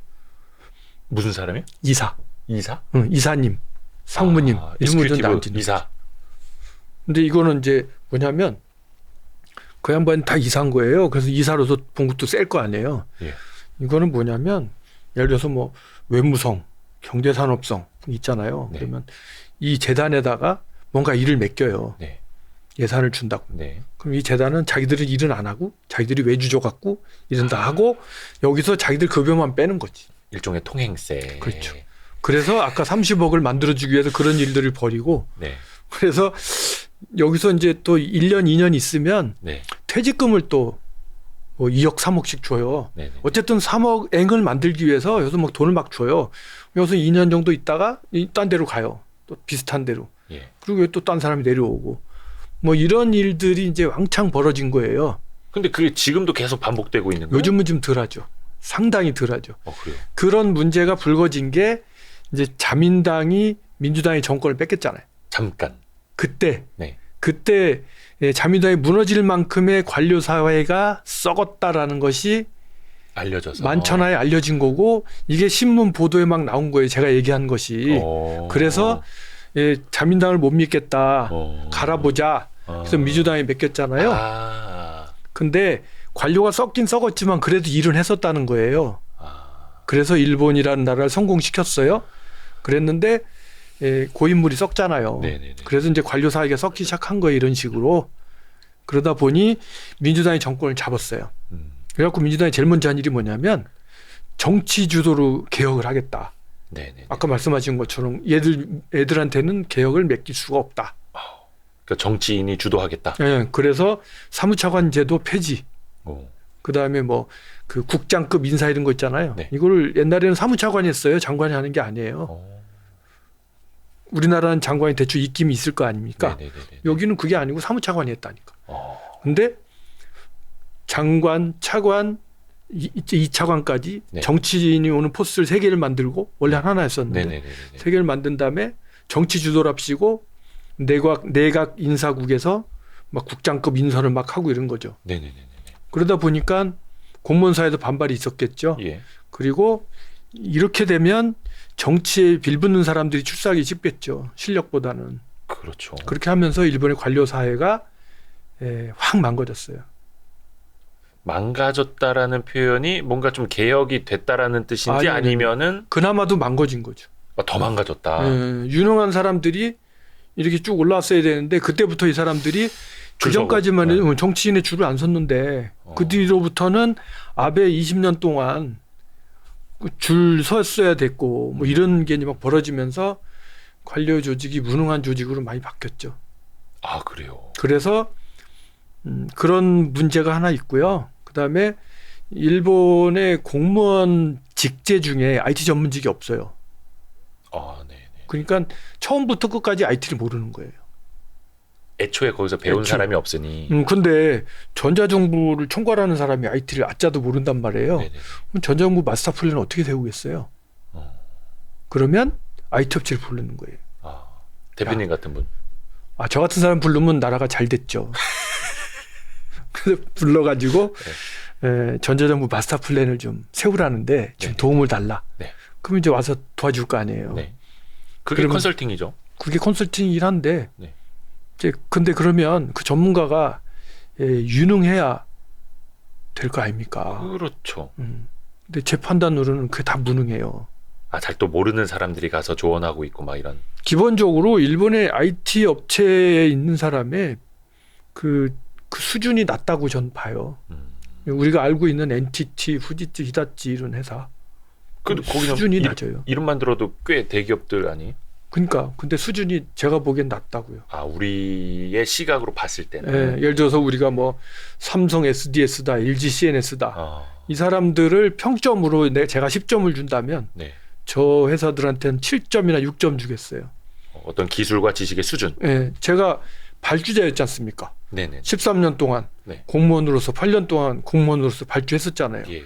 그다음에 아까 병원 정보 책임자로서 7년 동안 발주했었잖아요. 네. 전 지켜봤어요. 아, 근데 수준이 낮아요. 그러니까 그 수준 낮은 사람들이 가져온 기획서가 수준이 높을 수가 없잖아요.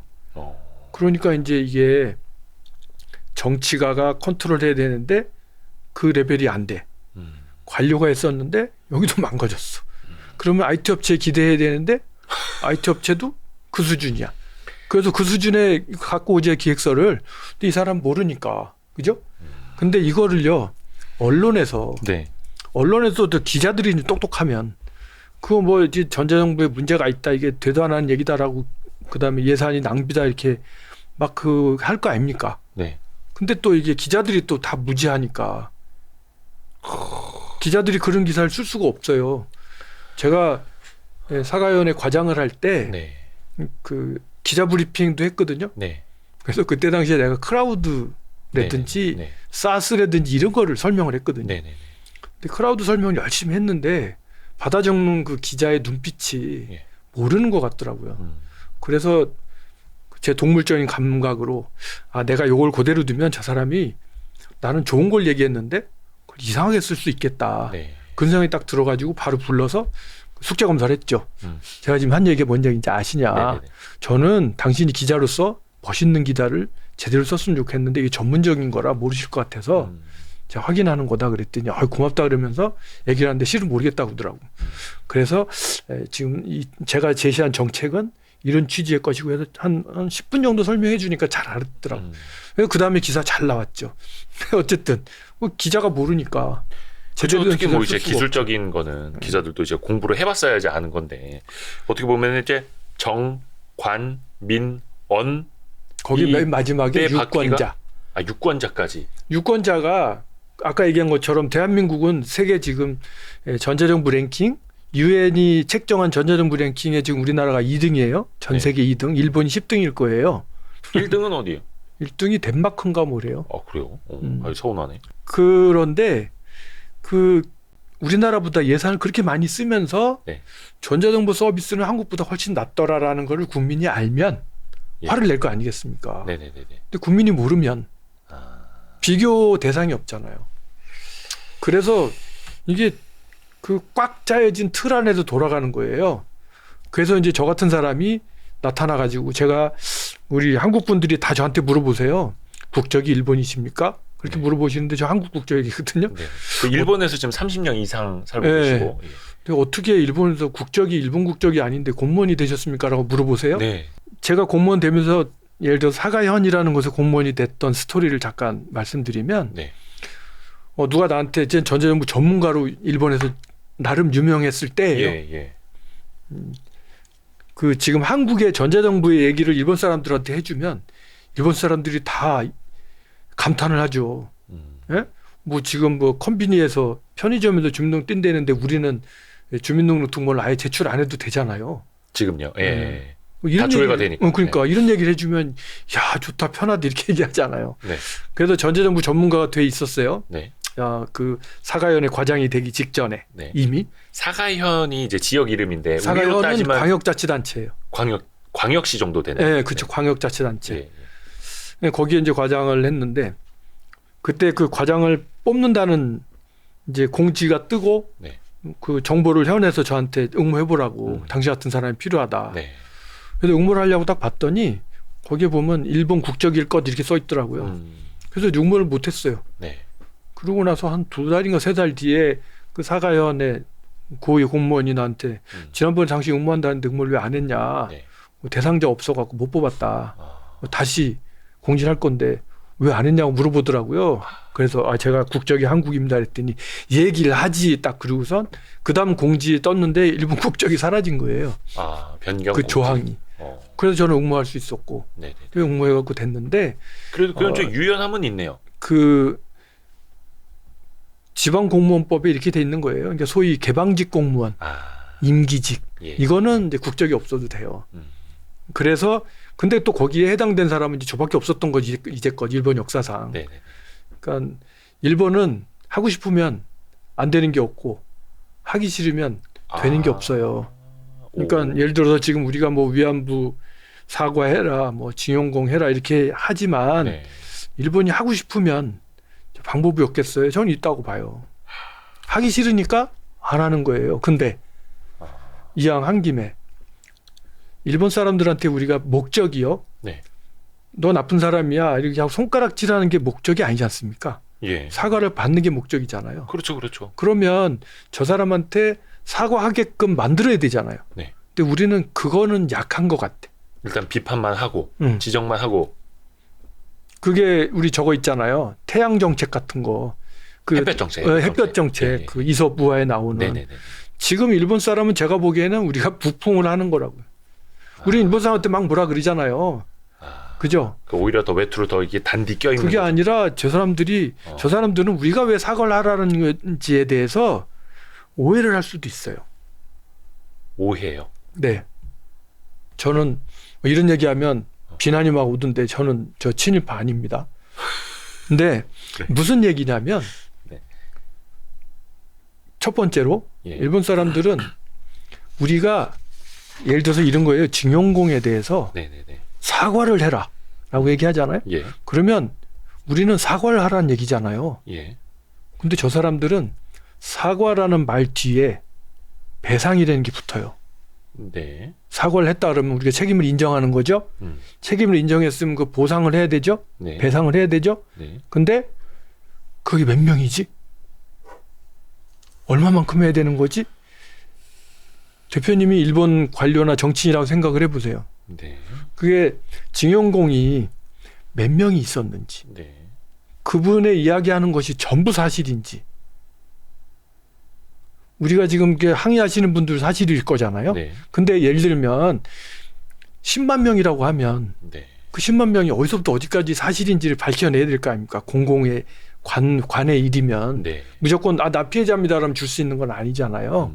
그죠? 네. 그런 걱정을 하는 거예요, 저기서는. 그럼 그게 돈이 얼마가 나올지도 모르고 이런 식으로 돌아가는 거예요. 근데 이거는 제 추론이에요. 네. 그렇다는 게 아니고. 근데 일본 사람들이 한국 속담 중에 천냥빚도 말 한마디로 갚는다라는 속담이 있잖아요. 네네네. 일본 사람은 이 표현을 이해를 못해요. 천냥빚을 어떻게 말 한마디로 갚냐. 천냥빚은 천냥빚이지. 그렇죠. 그러니까 우리는 사실 그런 게 있잖아요. 뭐 돈 못 갚는다. 사과라도 제대로 하고 그러면 그 갚는 데까지 갖고 말자 이렇게 끝날 수 있잖아요. 일본은 책임진다는 문화가 여러분들이 이미지가 책임진다면 할복 자살하는 거잖아요. 그죠? 예. 일본 사람들은 책임을 엄청 무겁게 생각해요. 그러니까 책임이 무겁기 때문에 안 질라고 하는 거죠. 일본은 뭔가 좀 명분보다 실리를 더 중시한다라고는 하는데 네. 이런 사과도 그러면 그 뒤에 있는 실리를 당연히 계산하기 계산해보면 때문에 더 어려운. 어렵잖아요. 예를 들어서 그거는 위안부 할머니들이 몇 분이 계셨는지 이런 문서를 폐기한 저 사람들이 나빠요. 네. 일본이 네, 나쁘다고요? 네. 그런데 그거를 이제 뭐 보상을 하게 되면 우리는 사과만 제대로 하라고 얘기하지만 사실 사과만 받으면 끝날 수 있는 건 아니지 않습니까? 네. 배상이 따라야죠. 네. 근데 배상 얘기가 되면 이게 이 사람들은 수렁이라고 생각하는 것 같아요. 네. 그러니까 우리가 이 사람들한테 그 얘기하는 게 저 사람들이 액면 그대로 받아들이지 않는 거일 수 있다라는 거죠. 그러면 해야 될 일은 제가 한국 정부 외교가 아니라면 네. 정치가라면 총리하고 만나서 둘이서 뒷방에 가서 네. 천냥빚도 말 한마디에 갚는다는 한국 속담이 있다. 네. 우리는 진짜 할머니나 징용고 이분들이 억울해서 그러는 건데 적어도 밝혀진 분들한테는 여러분들이 사과를 좀 해주고 그죠? 무릎 꿇고 손 한번 잡아주고 할머니 할아버지 우리가 한 건 아니지 우리 선배들이 이러는 거니까 죄송합니다 네. 라고 얘기해 주기를 우리는 바라는 거잖아요. 진심에서 그 얘기를 해주고 그 뒤에 여러분들이 걱정하는 문제에 대해서는 이런 해결책을 찾아보자라고 얘기를 하면 또 다른 얘기가 나올 것 같아요. 근데 지금 아마 사회자님도 저 대표님도 저한테 이런 얘기 들었지만 이런 거에 대한 발상 자체는 처음이실 거예요. 그러니까 이게 서로 상대의 언어를 알아야 상대의 그렇죠. 뭐라 그래야 될까, 뭐 풍습이라 그래야 될까, 아니면은 상대의 상식을 알아야 돼요. 그렇죠. 그래야 우리는, 대화가 통하기 시작을 하는 우리는 건데. 얘기를 하면서 예. 그죠? 몰상식하다라고 상대방을 비난하잖아요. 자기 기준으로. 한국 사람끼리는 상식이 같을 거 아닙니까? 기본적으로. 네네네. 그죠? 네네. 근데 나라가 다르면 더 심하죠. 상식도 달라요. 예를 들어서 우리가 도저히 이해할 수 없는 일본인의 상식을 하나 말씀드리면 네. 오늘 만났어요. 예. 그런데 되게 일본 사람 만났는데 되게 막 서로 간에 기분 좋게 얘기를 했고 네. 나는 우리 대표님 되게 좋아. 네. 그래서 막 쓸데없는 그 아부도 해주고 싶어. 네. 그래서 이제 술 한잔 하면서 진짜 당신은 어떻게 잘생기기도 했고 그다음에 뭐 일도 잘하시고 네. 다재다능하십니까? 이런 뜻에서 야 진짜 팔방미인이시구나라고 이제 띄워줬단 말이에요. 네네네. 예? 예. 내 딴에는 막 아부를 하고 헤어졌어요. 네. 그러고 나서 돌아간 뒤에 제가 대표님한테 메일을 썼어요. 대표님 일본 사람이에요. 네. 메일을 썼어요. 다 보겠어요? 안 오겠어요?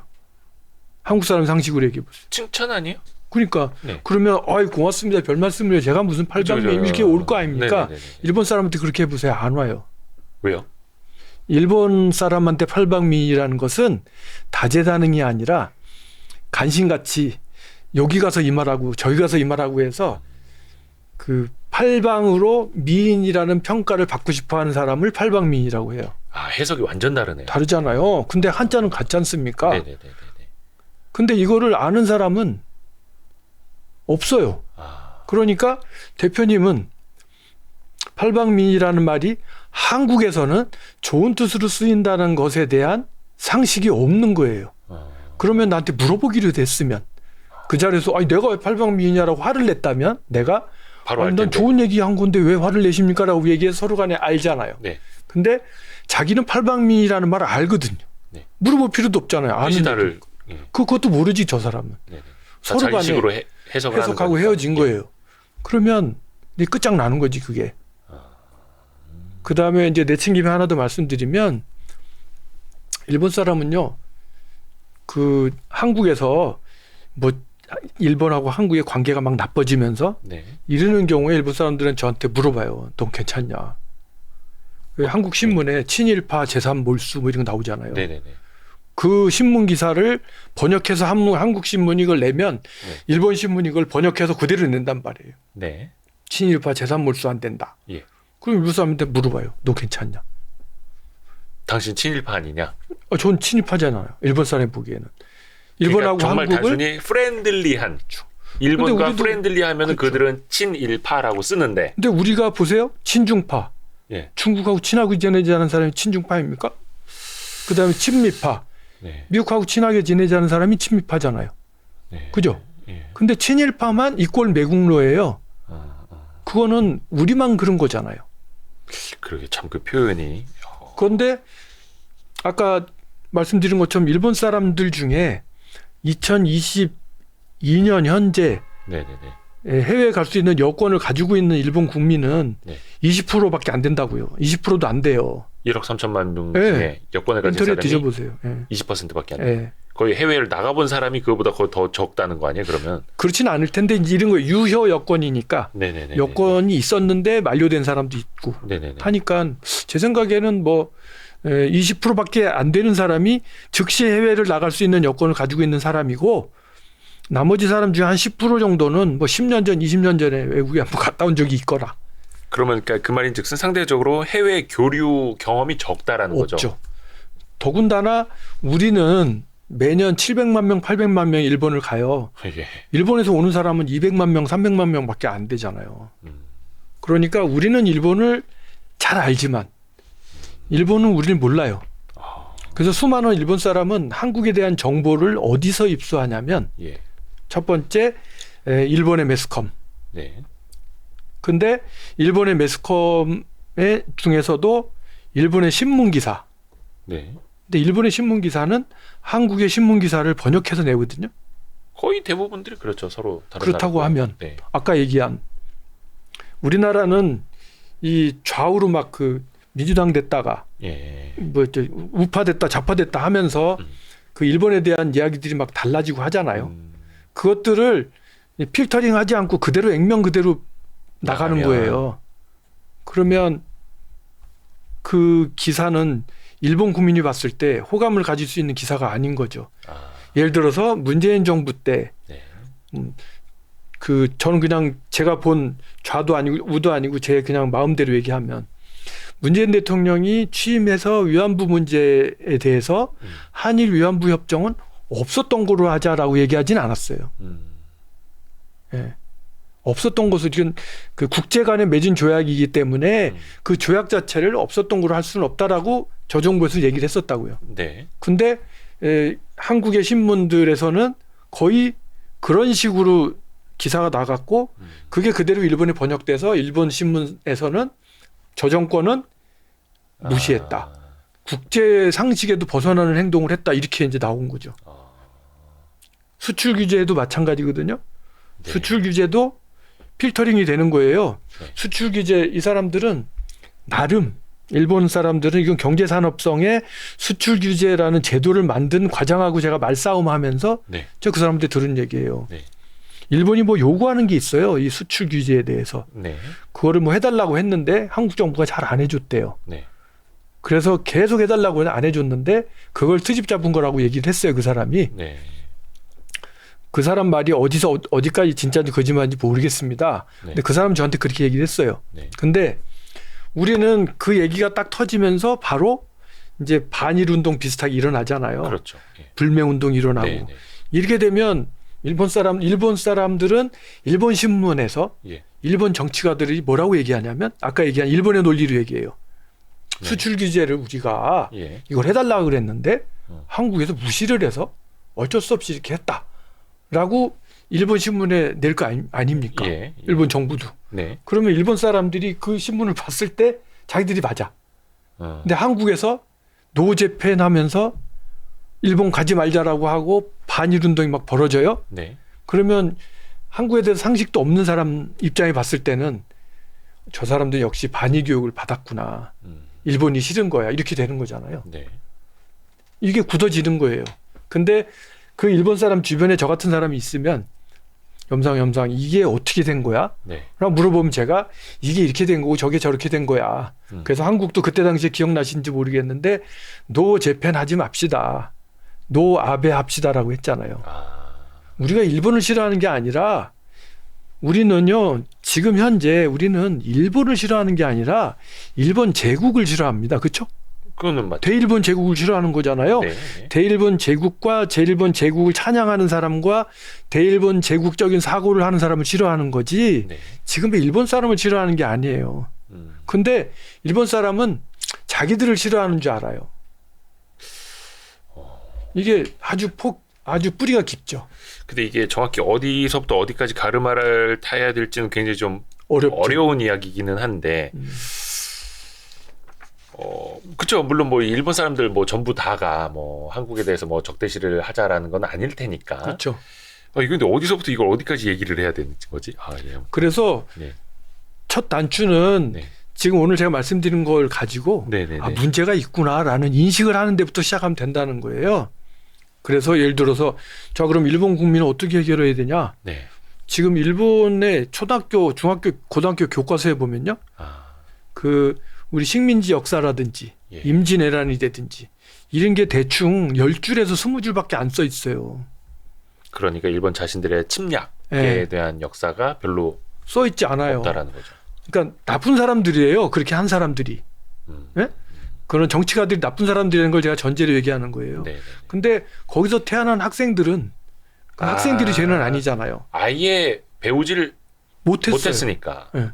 못했으니까 자기들은 근데 우리는 그 임진왜란부터 시작해갖고 일제 식민지까지 그 페이지가 몇 페이지 됩니까? 많죠. 엄청 그러니까 우리는 깨알같이 알고 있는 거예요. 1919년 3월 1일부터 시작해요. 원래 때린 놈은 금방 잊어버리고 그렇죠. 맞은 사람은 이거 평생 가는 거지 않습니까? 네. 그래서 그 얘기를 일본의 아이들하고 얘기를 하면 이게 지식의 차이가 어마어마한 거예요. 그러니까 얘들은 그 얘기를 듣다가 울어요. 그걸 나중에 듣게 됐을 땐 큰 충격에 빠진다면서요. 그러니까 막 뭐라 그러니까 니네가 일제 때 이런 걸 했는데 니네 조상이 이렇게 했는데 막 얘기를 하면 얘는 처음 듣는 얘기인데 두 가지를 생각하겠죠. 하나는 우리가 너무 잘못했구나라는 생각을 할 수도 있고요. 네. 또 하나는 막 뭐래 왜 나보고 뭐라 그래 이런 식으로 되는 거예요. 그렇잖아요. 예. 얘가 봤을 때는 얘네 할아버지가 저지른 일인데 어렵다. 자기가 알고선 이렇게 하는 게 아닌데 그래서 결론적으로는 이 사실을 우리가 안다면 자 그러면 이 아이들한테는 우리가 이 아이들 정부가 안 알려줬지만 우리가 이 아이들한테 어떻게 설명을 해줘야 되지? 그래서 일본 국민이 그거를 알게 해줘야 되죠. 그게 전문 용어로 공공외교라고 합니다. 공공외교요? 네, 저는 공공외교가요 무슨 공적인 외교인 줄 알았더니 그게 아니고 네. 민간인과 민간인 사이에 네. 이러한 것들을 서로 알리고 이런 것들. 민간 외교 아니? 그걸 이제 공공외교를 뒤져보시면 지금 제가 얘기한 것 같은 용어가 용어가 이런 게 있어요. 그래서 이런 공공외교가 좀 확충이 돼서 서로 간에 교류하면서 네. 해야 되는데 예를 들어서 일본이 무슨 문제 터뜨린다 그러면 바로 우리 학교 간에 교류하고 이러는 거 있잖아요. 네네네. 고등학교끼리 교류하고 네. 딱 끊잖아요. 끊어지고. 그죠? 그럼 저쪽에 애들은 한국 친구들하고 교류하는 거를 되게 기쁘게 기다렸는데 무슨 역사 문제라든지 이런 것 때문에 딱 끊어지면 쟤들이 우리가 역사 문제 때문에 쟤들하고 저러는 거야. 우리가 잘못했구나. 내지는 그렇게 생각하겠어요? 그게 없는 거네요. 그냥 그 과정이 없이. 그렇죠. 쟤네 왜 저래? 막 이렇게. 그렇게 되면 거기서 이해하려는 아이가 있을 거고 그게 아니라 나쁜 사람이야. 내 쟤들하고 안 만날래라고 하는 사람이 있을 거잖아요. 저는 그 2000년부터 코로나 직전까지 한 달에 한 번씩 네. 일본의 각 분야의 네. 핵심 인사들을 한국으로 데려와서 2박 3일 동안 공부를 시키고 일본으로 돌려보내는 인터넷 컬럼부스라는 프로그램을 진행을 했어요. 인터넷 컬럼부스. 인터넷 시대의 컬럼부스가 되라. 일본에 있어서 한국은 신대륙이다. 그러니까 IT 측면에서. 컬럼부스라고 한 이유는 한국이 하고 있는 거는 사실 일본이 할 수 있는 거예요. 네. 인터넷으로 자기 집에서 증명서를 출력한다라는 것 자체가 네. 그죠? 우리 집에서 자기 증명 출력하잖아요. 네. 이걸 우리는 당연하다고 받아들일 수 있을지 모르겠지만요. 네. 이 세계를 모르는 사람들은 어마어마한 일이라고 생각을 하는 게 상상을 못 해요. 근데 내가 일본 사람들 데려다가 앉혀놓고 눈앞에서 증명서 뽑는 걸 보여주면 이렇게 할 수 있겠구나라는 생각을 하게 돼요. 이게 컬럼부스의 달걀인 거예요. 컬럼부스가 달걀을 세우라고 했을 때 아무도 못 세웠는데 팍 깨갖고 세웠잖아요. 네. 저는 일본 사람들한테 일본의 금융기관이 엉망인데 한국의 금융기관에 와서 보면 어떻게 하면 될지가 보일 거다. 일본의 행정기관이 한국에 와서 보면 보일 거다. 근데 이거를 쭉 해왔거든요. 그래서 이런 걸 하면서 하다 보니 네. 지금까지 한 5,000명 정도의 일본 사람을 2박 3일 동안 한국을 투어를 시켰어요. 근데 저는 이제 그걸 하면서 이왕 하는 거 공공 외교도 좀 해야 되겠다 해서 안보 관광을 넣었거든요. 안보 투어. 어디를 가는 거예요? 그러니까 이제 얘들 데리고 저기 가는 거죠. 어디 천안? 임진각이나 뭐 네네. 땅굴 이런 데 데려가는 거죠. 일본 사람들이 보기에는 북한 사람들은 괴물이에요. 그렇게 배우는. 사실 우리나라도 거의 한 30년 전까지만 해도 북한 그렇죠. 사람들 머리 뿔난 줄 알았다고 뭐 그랬다던데. 그러니까 일본 정부에서 워낙이 막 이렇게 얘기를 하니까 물론 이 제가 얘기하는 그런 북한의 개념은 보통의 한국 사람 얘기하는 것처럼 역시 북한하고 우린 대립하고 있고 네. 그죠? 예, 쉽게 상대할 수 있는 사이가 아니긴 하지만 대한민국이 어떤 위기 상태에 있는지 북한하고 대치하고 있는 거에 대해서 왜 대한민국이 북한하고 대치하게 됐는지 거기에 일본의 책임은 뭐가 있는지 네. 아무도 가르쳐주는 사람이 없어요. 일본이 한반도를 식민지화하지 않았다면 미국과 소련이 들어와서 땅을 가르는 일도 없었을 것이고 그렇죠. 그게 뭐 남북 전쟁이 일어나고 이게 갈라진 게 100% 일본 책임이라고 할 수는 없지만 네. 동기를 부여한 거잖아요. 그럼요. 계기를. 예. 이걸 아는 일본 사람이 얼마나 있겠냐는 거예요. 잘 몰라요? 모르죠. 그래서 이 사람들을 아까 제가 얘기했잖아요. 한국에 대해서 이 사람들 가르칠 거 이거 말고도 많다니까요. 그래서 이 사람들 데리고 네. 임진각에 가서 네. 설명을 하는 거예요. 왜 한국은 북한하고 자꾸 교류를 하려고 하는지. 이 1,000만 명이란 되는 사람이 어느 날 갑자기 이산가족이 됐다. 너희들은 북산 사람들 괴물이라고 하지만 우리한테는 괴물도 되지만 형제자매들도 있어. 그러니까 남북 교류를 하려고 하는 거야. 대한민국이 전부 빨갱이라서 북한하고 교류하려는 게 아니고 이런 이유도 있어라는 얘기를 해줘야 될 거잖아요. 이제 이런 얘기들 포함해서 안보 교육을 시키고 그 다음에 이제 저기 뭡니까 경복궁 뒷뜰에 데려가서 명성황후 시해 사건에 대해서 들어본 적이 있냐 없다 그러죠. 네. 그러면 자 스마트폰 꺼내 보세요. 그래갖고 이제 그 역사에 대해서 일본에도 검색하면 나와요. 한번 읽어보세요. 네. 그래서 이런 일이 있었습니다. 여러분들 모르시잖아. 그러면 우리가 당신들 거꾸로 입장이 바뀌어서 그렇게 됐다고 생각하면 거기에 대해서 화가 나지 않겠습니까? 그렇게 얘기를 해주고 역지사지로. 그 다음에 이제 주일 대사관 앞에 가서 위안부상 앞에 가서 이 얘기를 해요. 제가 공부하기에도 네. 우리 조선 말기 식민지 이 언저리에 너무 먹을 게 없고 가난하고 힘들어서 네.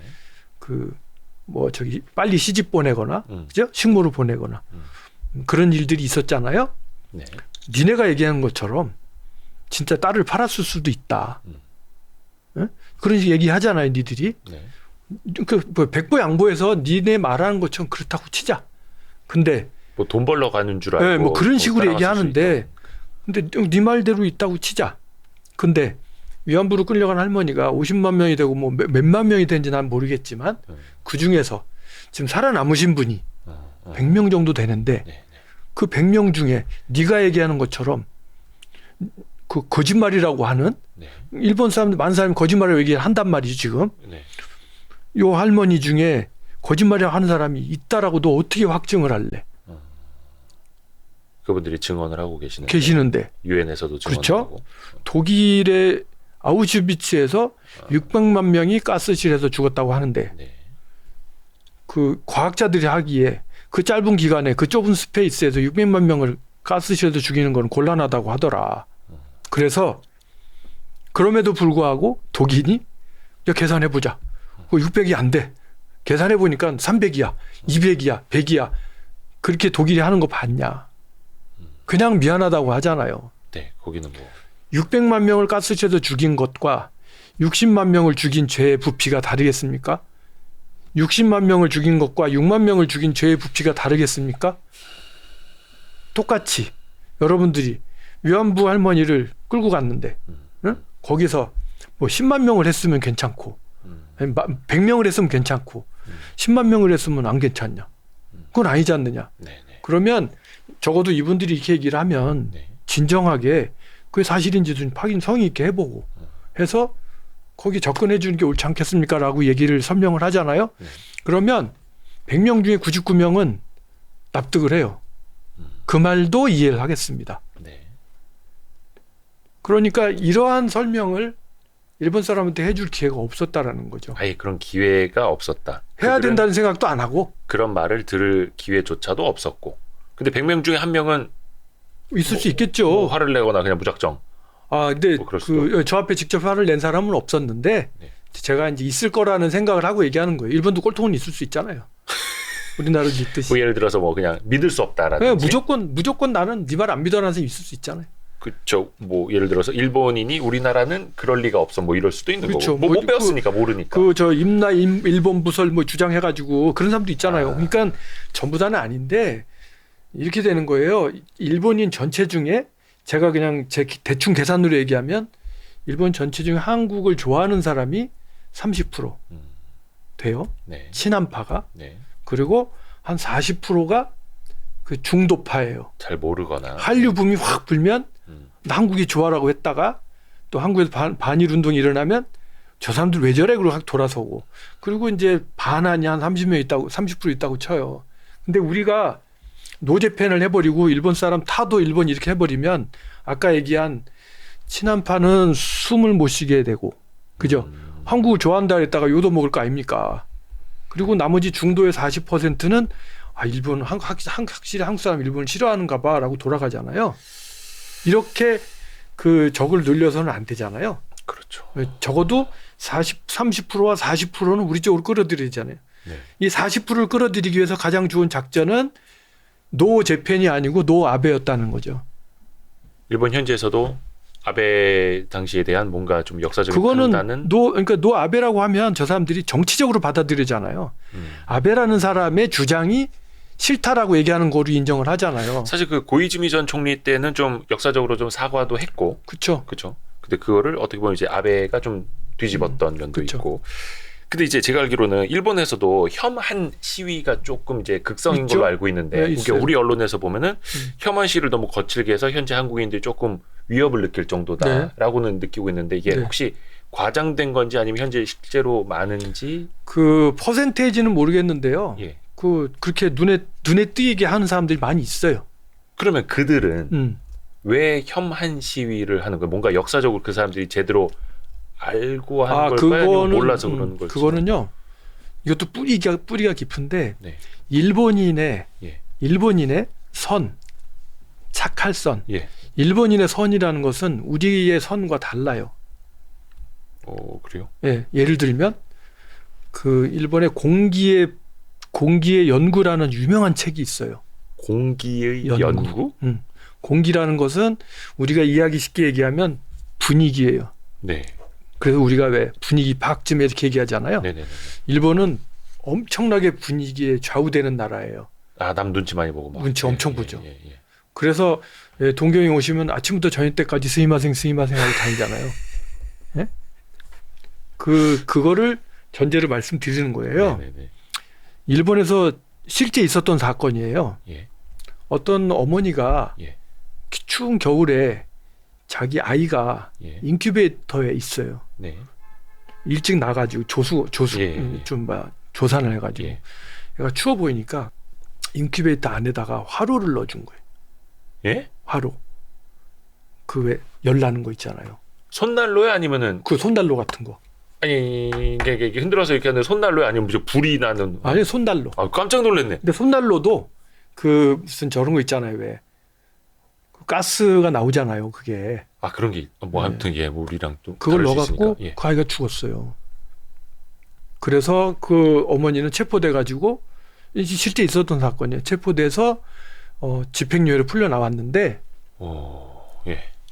그게 실제 있었던 사건이고요. 또 하나 얘기하면 어떤 할아버지가 계셨는데 네. 할아버지가 병아리를 키웠어요. 네. 그 공기의 연구라는 책에 나오는 얘기예요. 예. 병아리를 키웠는데 겨울에 너무 추운 거예요. 예. 그 병아리가 불쌍해 보여서 뜨거운 물을 줬어요. 호호 불어가면서 먹으라고. 우리 추우면 따뜻한 물 따뜻한 물 주듯이. 줬잖아요. 네네네. 근데 병아리가 그 뜨거운 물 먹고 지어갖고 죽었죠. 이게 공기의 연구를 저술한 야마모토 시치헤이라는 사람이 네. 일본인의 정신 세계를 얘기하면서 그 아까 그 공기의 연구, 그 태평양 전쟁 말 가미카제를 했을 때는 예. 일본인 누구도 이 전쟁은 이길 수 없다라는 걸 알았다. 예. 그런데 가미카제는 편도에 기름밖에 넣어주지 않고 가서 죽으라고 보낸 거거든요. 그렇죠. 그게 말이 됩니까? 근데 그걸 또 한 게 일본이잖아요. 근데 그때 그 공기는 그걸 거절할 수 없었다는 거죠. 그게 일본 사회를 장악하고 있는 공기예요. 이거는 진짜 중요한 핵심입니다. 그래서 일본인의 선이라는 것은 뭐냐면 자기 중심의 선이에요. 자기 중심의 선. 할아버지는 좋은 일 한 거라니까. 네네네. 어머니는 좋은 일 한 거라고. 그 사람은 그렇게 썼어요. 그런 식의 일본인은 자기 기준으로 선을 행한단 말입니다. 네네네. 그래서 그 얘기를 듣고 나서 내가 딱 생각한 게, 일본 애들이 주장한 게 있어요. 식민지 침탈을 하면서 주장한 게, 네. 그때 당시에 구미 열강이 예. 전 세계 식민지화를 하고 있었는데, 네. 베트남 같은 경우에는 프랑스가 먹었고, 네네. 이 침탈을 하면서 중국은 아편 전쟁, 네네. 그래서 막 어마어마하게 이 혹독하고 참혹하고 수탈을 해갔잖아요. 네. 그래서 얘들이 우리한테 한 얘기는 그거예요. 자기들 논 거를 정당화하기 위해서 하는 얘기가, 우리는 조상이 같은, 어떻게 보면 조상이 같은, 뿌리가 같은 민족이다. 그들의 주장이. 그들의 주장이. 예. 왜 동조론을 얘기하잖아요. 네네. 근데 이 대한민국의 국민이 그렇게 수탈되는 건 우리가 볼 수가 없다. 그래서 아시아의 인종은 우리가 보호하자. 지켜줘야 돼, 막 이런 느낌으로 그치. 왔다. 그게 대동아 뭐 이거예요. 그러니까 이 이야기는 오해하지 마시고요. 제가 그 얘기하는 게 아니라 네네. 일본의 우익들의 논리라는 거예요. 그러니까 뭐 자기네가 와서 뭐 철도도 깔아주고 뭐 잘 먹고 잘 살게 해줬다고 얘기하잖아요. 이거잖아요. 예. 근데 아까 일본의 야마모토 시치에이라는 사람이 쓴 공기의 연구에 나온 그런 사례들하고 비교를 해보면 일맥상통하는 게 있어요. 그러니까 저는 이렇게 얘기했어요. 그건 네 상식이고, 그건 너의 선이지 나는 아니야 라고 얘기하면 되죠, 나는. 근데 저 사람들은 그게 자기의 선이라고 이야기를 하는 거예요. 그렇게 해석을 하니까 일단 긍정은 난 공감은 당연히 못하겠지만, 저 사람 멘탈은 저런 거구나 라는 생각을 하게 되는 거예요. 근데 이거를 빗대서 보면 네. 그들 중심의 선을 베풀었다고 자기들은 얘기하는 거죠. 주장을 하는데, 어떻게 보면은 당시 조선이 인큐베이터 내에서 손난로를 받았던 아기일 수도 있는 거고, 그렇죠. 뜨거운 물을 받았던 병아리일 수도 있는 거고. 그렇죠. 물론 이제 그들의 주장이라면. 근데 그 공기의 연구를 쓴 그 야마모토 시치에라는 사람은 이게 일본의 병이라고 얘기합니다. 앞으로 일본은 이런 공기 때문에 망한다. 그러니까 모든 것을 우리 중심으로 생각하면 안 된다라는 책입니다. 이 책이 혹시 한국에도 번역이 돼서? 인터넷도 뒤져보세요. 옛날에 나왔는데 절판된 걸로 알고 있어요. 그럼 대표님이 한번 번역을 좀. 지금 하려고 진짜로요? 하고 있어요. 이 공기의 연구 책을? 책이 2권이 있는데요. 네. 하나는 우리가 읽어야 될 책이 공기의 연구라는 책과 실패의 본질이라는 책이 있어요. 일본은 그 집단주의 문화가 굉장히 강하다고 네. 하지 않습니까? 그게 공기. 그죠. 그래서 더더욱이 내가 모난 돌이 되면 안 되고, 네. 그 공기에 딱 맞춰서 살아야만 그렇죠. 되는 거고. 근데 그런 거 있더라면서 예전에 그 태평양 전쟁 때도 그랬지만, 뭔가 그 집단이 깨지면 본인의 어떤 뭐라 해야 될까, 생존의 이유까지도 사라지는 것 그렇죠. 같은 걸 느낀다면서요. 일본 사람은 그래요. 일본은 그 어떤 단체에서 네네네. 혼자 뚝 떨어지는 거, 네. 이거를 못 견뎌하죠. 그러니까 우리는 아까 제가 말씀드렸잖아요. 우리는 늘 뜨내기 삶을 살아왔다고. 그죠? 어렸을 때부터 저만 해도 28번 이사했더라고, 계산해 보니까. 초등학교만 해도 내가 2번을 전학을 했었고. 네네네. 그러니까 늘 새로운 데 가서 자리 잡았는데 네. 일본 사람은 그게 잘 안 되는 거예요. 그래서 그 제 책에도 있는데 공원 데뷔라는 게 있어요. 네. 주부의 공원 데뷔. 네. 이게 이제 아이를 낳고 그 동네 커뮤니티에 들어가야 되는 거예요, 여자가. 예. 그런데 아이를 끌고 이제 공원에 나가잖아요. 그러면 뭐 누구 엄마도 있고 누구 엄마도 있고 막 하잖아요. 네네네. 그럼 거기 같이 껴서 놀아야 되는데 네. 거기 들어가는 게 힘들어요. 안 껴줘 잘. 새로 이사 온 사람이나 뭐 그쵸. 새로 애기 낳은 사람, 그래요? 그러면 이제 어떤 신고식 비슷하게 가서 뭐 열과 성을 다해서 뭐 이렇게 하면 이제 끼워주잖아요. 네. 그러면 거기 끼잖아요. 그러면 거기서 이제 그 사람들 눈에 벗어나면 쟤는 오지 마 이렇게 되는 거예요. 그거를 진짜 죽기보다 힘들어해요. 그래서 오직하면 공원 데뷔라는 말이 있을까. 공원에 가서 데뷔한다. 예. 그러니까 그런 말이 있을 정도니까 일본 사람은 어떤 집단에서 배척을 당하거나 하는 거를 못 견뎌하죠. 그래서 좀 얘기를 좀 거창하게 돌리면 우리는 태평양 전쟁의 저 책임자, 네. 전범, 네. 총 책임자가 누구냐라고 얘기하면 우리는 일단 명치천왕이라고 생각할 거 아닙니까? 네. 그죠? 네. 그 사람이 천왕이었으니까. 네. 그리고 총사령관 비슷한 거였으니까. 그 말도 맞는데 일본식으로 얘기하면 일본이 그 태평양 전쟁이 발발했을 때 네. 있었던 에피소드들 책 같은 것들이 있잖아요. 네. 보면 이렇게 돼 있어요. 전쟁을 하기 위해서 의사결정을 하기 위해서 천황이 주재한 어전회의가 열렸어요. 예.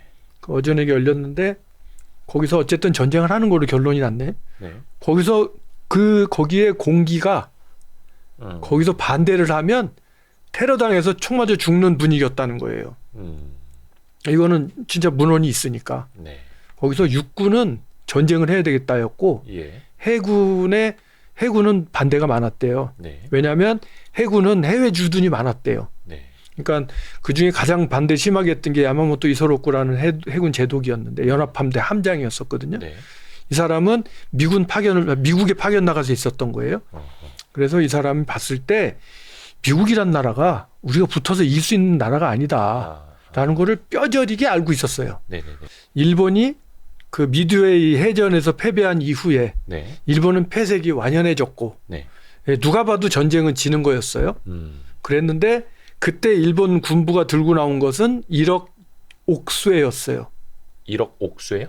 옥쇠라는 게 다 같이 죽자라는 얘기잖아요. 아, 우리 그 옛날에 임금이 찍어준 도장이 아니 아니라. 그거 말고 그 옥쇠는 다 죽자라는 얘기예요. 오, 다 죽자는 의미. 예, 옥쇠 뒤져보시면 그렇게 나와요. 네네.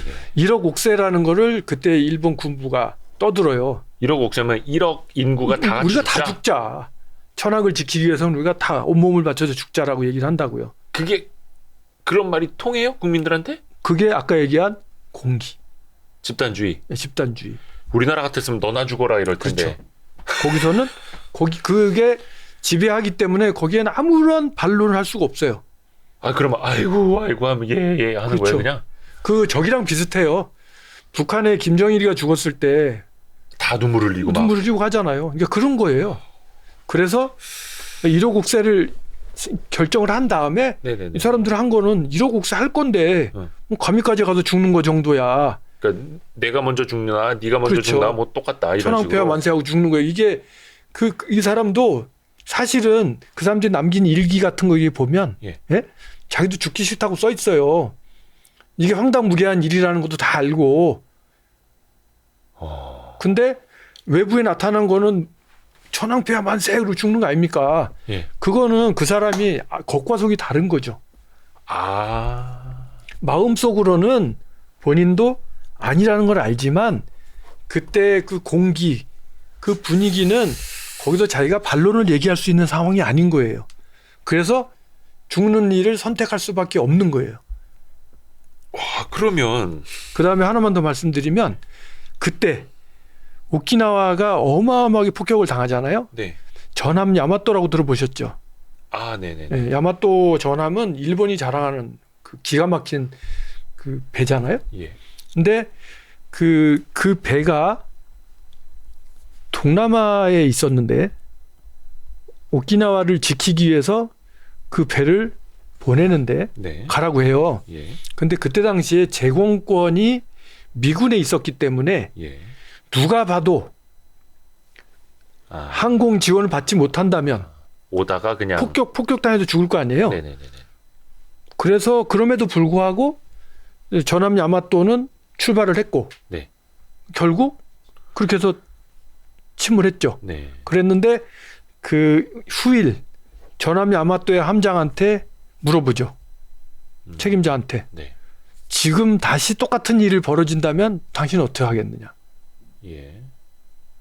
상식적으로 얘기하면 이 사람 얘기의 취지는 지금 똑같은 일이 벌어진다면 당신 상식으로 봤을 때는 그렇게 하면 어차피 침몰되니까 안 된다라고 얘기했을 거 아니냐라는 취지의 질문이었던 거거든요. 네. 이 사람이 뭐라고 얘기하냐면 그때 공기로 봤을 때는 그럴 수밖에 없었다. 지금도 똑같은 공기가 주어진다면 똑같이 그럴 수밖에 없을 것이다라는 얘기를 하죠. 그러니까 표현을 아예 공기라고 이렇게 네, 표현을 공기라고. 그러니까 일본 사람한테는 일본어로 공기라고 얘기해요. 그래서 일본끼리 얘기할 땐 그 공기를 너 못 읽냐 이렇게 물어보지. 그럼 그냥 등골이 오싹해지는 거겠네요. 그렇죠. 구기요. 그러니까 공기를 읽어라고 얘기할 때 일본어로 구기요 요메라고 얘기하고. 요무가 읽다인데. 그러니까 분위기 파악 똑바로 해 이거네요. 네, 그렇죠. 이거는 지금의 일본의 직장에서도 똑같이 되는 거예요. 우리나라는 분위기 파악 똑바로 해 그러면 이제 다 이어폰 끼고 기른다는데. 그래서 근데 지금 21세기도 일본은 공기가 지배하고 있는 거예요. 근데 당시는 이게 어떤 말 군의 명령이기 때문에 이제 군은 명령에 살고 명령에 죽고 그것 때문이 아니라 아니죠. 그 민간인이 무슨 군의 명령을 받아요. 아니 예를 들어서 야마토 전함 같은 경우에는 그거는 군의 명령에서 그런 게 아니에요. 그러니까 명령이긴 하지만 저기 사령관이 이야기하기를 자기가 그런 걸 알면서도 그 명령을 따를 수밖에 없었던 것은 명령이라서 따른 게 아니라 하기사 우리나라는 저기 뭐래나 정벌 보내놨던 장군이 돌아와서 회군해가지고 나라도 세우고 했었는데요.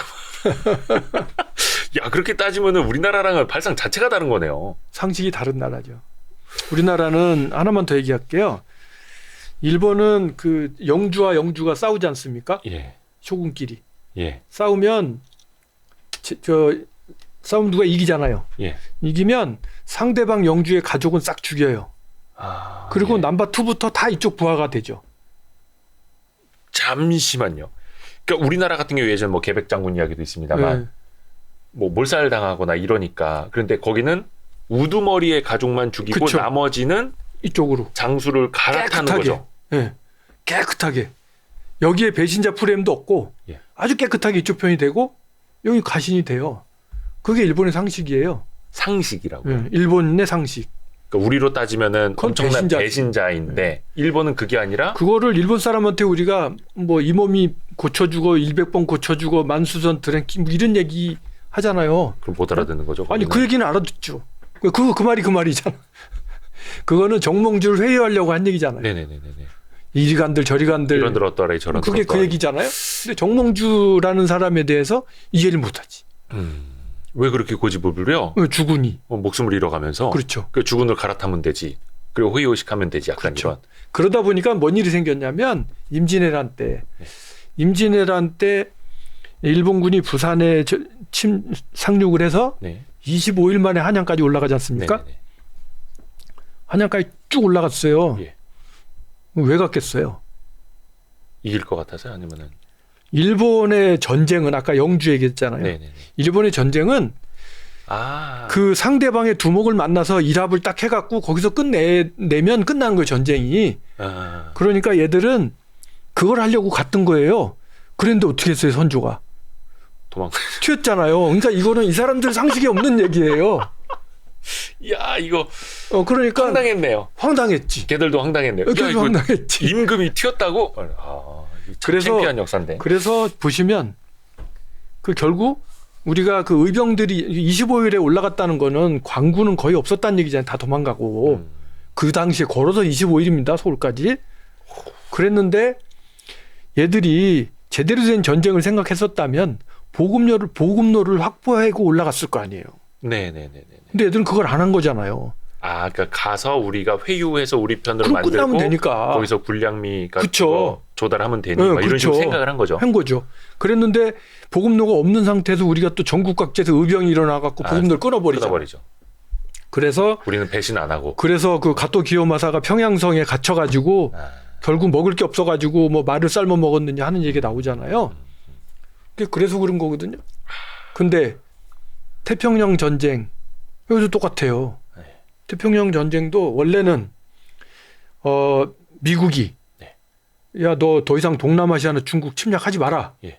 우리 나발이다라고 얘기를 했는데 네. 자꾸 일부 찝쩍거리니까 네네네. 미국이 야 경제 규제한다. 그래갖고 이제 그 원유를 못 팔게 했잖아요. 네. 그러니까 일본은 원유가 안 들어오면 나라가 망하니까 이거를 그러면 협상을 해서 타개할 생각은 안 하고 우리가 미국을 한번 쳐보자 이렇게 된 거잖아요. 네네네. 그런데 처음에는 그래서 원유가 목적이었단 말이에요. 그래서 동남아시아에 뭐 요 나라 하면 여기서는 원유를 가져오고 요 나라는 고물을 가져오고 해서 그 전선이 그려져 있어요, 원래. 네. 그게 목적이었었거든요. 근데 일본 사람은 목적과 수단을 혼동해요. 목적과 수단을 혼돈한다. 네. 처음에 전쟁을 일으킨 목적은 그 원유를 확보하기 위해서, 그죠? 원자재를 네. 확보하기 위해서 전쟁을 일으킨 거거든요. 네. 그 사람들 논리는. 네. 근데 해보니까 이기거든요, 싸움에서. 네. 그러니까 싸우는 게 목적이 됐어요, 이제. 싸움 자체가. 그래서 결국 전선이 일본이 커버하기 힘든 남태평양까지 벌어졌고, 그 상황에서 C레인 보급로가 끊기죠. 미국은 보급로를 끊었고. 네. 그래서 일본은 패전한 거예요. 근데 이걸 몰랐겠냐고요. 그게 아니라 그때 당시에 공기가 그런 거예요. 저기도 쳐야 됩니다. 저기도 쳐야 됩니다. 그랬을 때 누군가가 야, 그게 아니라 일단 자리를 굳혀야 된다. 해야 되는데 그게 아니라 싸우는 게 목적이 된 거잖아요. 그러니까 사방으로 우리는 확장 막 그쵸. 이러다가. 임진왜란 때도 마찬가지로 딱 목표를 딱 정하고 거기서 굳히기에 들어갔으면 또 모르겠는데 싸우는 게 이기니까 계속 올라간 거란 말이에요. 그런 것처럼 또 다른 게 있는데 실패의 본질이라는 책은 일본이 미드웨이 해전 포함해서 일본이 전쟁에서 진 크게 패한 8가지 정도의 전투를 해석을 하고 네. 그때 그 전쟁 상황과 21세기의 경제 전쟁 상황을 비교해 보니 하나도 안 틀리더라. 경제 상황까지 그대로 그러니까 이어지는. 그래서 일본은 안 변했다. 그래서 아까 얘기한 실패의 본질이라는 책과 공개 연구라는 책을 숙독을 하게 되면 일본이 보여요. 그러네요. 이거 빨리 번역하셔야겠네요.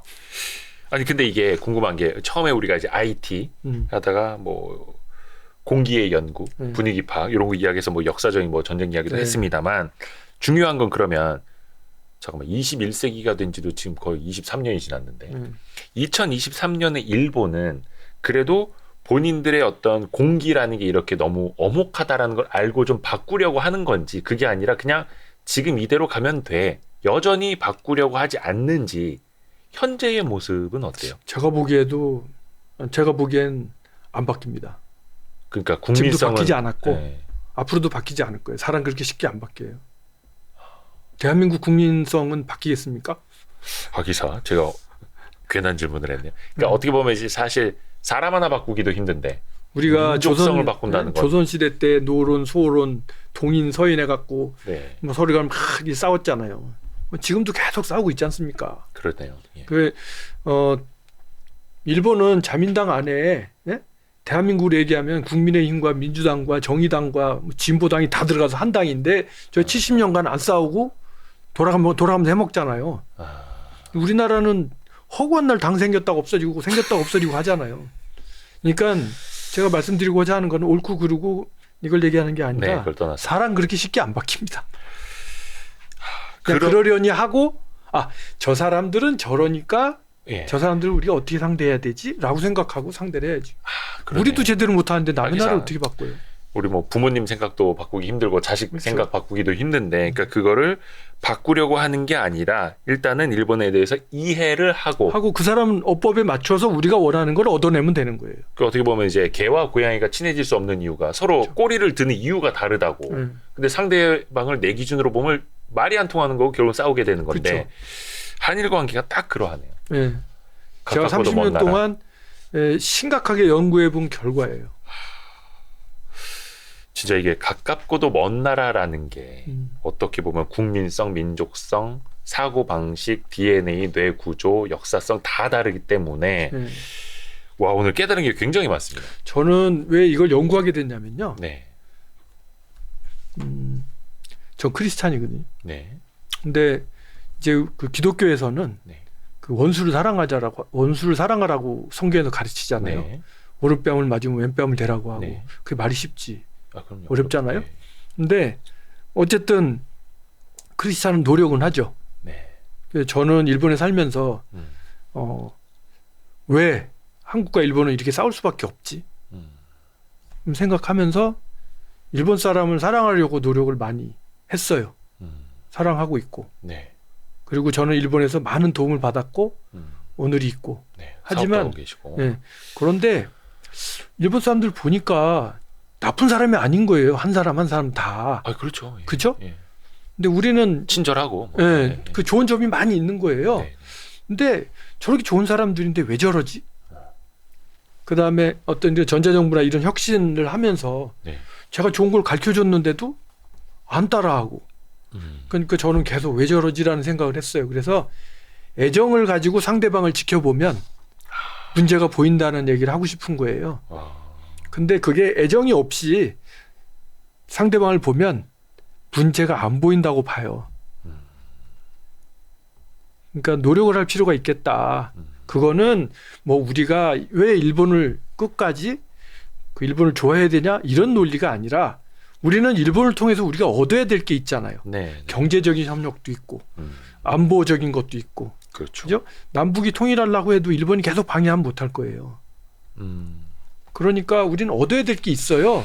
그러면 아까 말씀드린 것처럼 일본인의 어법, 일본인의 사고 이걸 알아야 우리가 설득을 할 거잖아요. 근데 우리는 그 노력을 너무 안 하는 거예요. 지금 보세요. 그 주일 대사, 예. 주일 대사요? 네. 주일 대사면 우리나라의 특명 정권 대사 아닙니까? 네. 그러면 주일 대사라면 이러한 막중한 미국 같은 경우에는 사이도 좋으니까 예. 대충 아무나 가도 된다고 칠 수는 없지만 일본 같은 경우에는 이걸 풀어야 되잖아요. 특히나 더. 그렇죠. 그러면 그 주일 대사는 어떤 사람이 가야 되겠습니까? 진짜 현지인을 속속들이 이해할 수 있는 사람. 중국은요. 중국 일본하고 사이 안 좋은 것 같이 보이잖아요. 네. 그렇죠. 예. 중국은요. 보통 그 주일 대사 하는 사람들은 제가 본 사람만 해도 와세다 대학 출신에 그러니까 일본령만 25년 30년 이래요. 예. 그러니까 이 사람은 자기 동창이 좀 중진이고 막 이런 거예요. 20년 살아보니까 일본말로 모든 표현을 다 할 수 있고 일본인으로 사고할 수 있는 거예요. 근데 제가 그래서 이 책 쓰면서 봤어요. 네. 우리나라 외교관은 어떤가. 주일 대사 하신 분들 이렇게 프로필을 봤더니 오른쪽 정권이든 왼쪽 정권이든 전부 이게 전리품으로 취급이 되고 예? 캠프에 있었던 사람 뭐 이렇게 취급이 되고 일본 경력이 그렇게 길지 않더라고요. 네. 네. 그러니까 일본어로 이야기를 잘 해야 되고 일본어 상대방을 설득해야 되는 거잖아요. 네. 지금 뭐 위안부 문제라든지 이런 거는 제3자한테 맡길 수 있는 얘기 아니잖아요. 네. 거기 책임자하고 무릎을 맞대고 이게 이렇고 저렇고 설득해야 되는 거잖아요. 그게 안 되고 통역을 써요? 그래서 안 되는 거예요. 근데 중국은 주중 대사를 보면 네. 뭐 막 10년, 20년 막 이래요. 그래서 한국도 그 정도 캐리어가 되는 외교관이 많이 있단 말이죠. 네. 일본 근무 캐리어가. 네. 그런 분들은 활용을 해야 되는데 그런 분들은 대사를 임용을 안 해. 안 하고 전부 이게 캠프의 낙하산이라든지 얼마 전에 직전 그러니까 문재인 대통령 때 초기 그 주일 대사 하셨던 분이 계시거든요. 네. 그분이 어디 대학교 교수셨는데 네.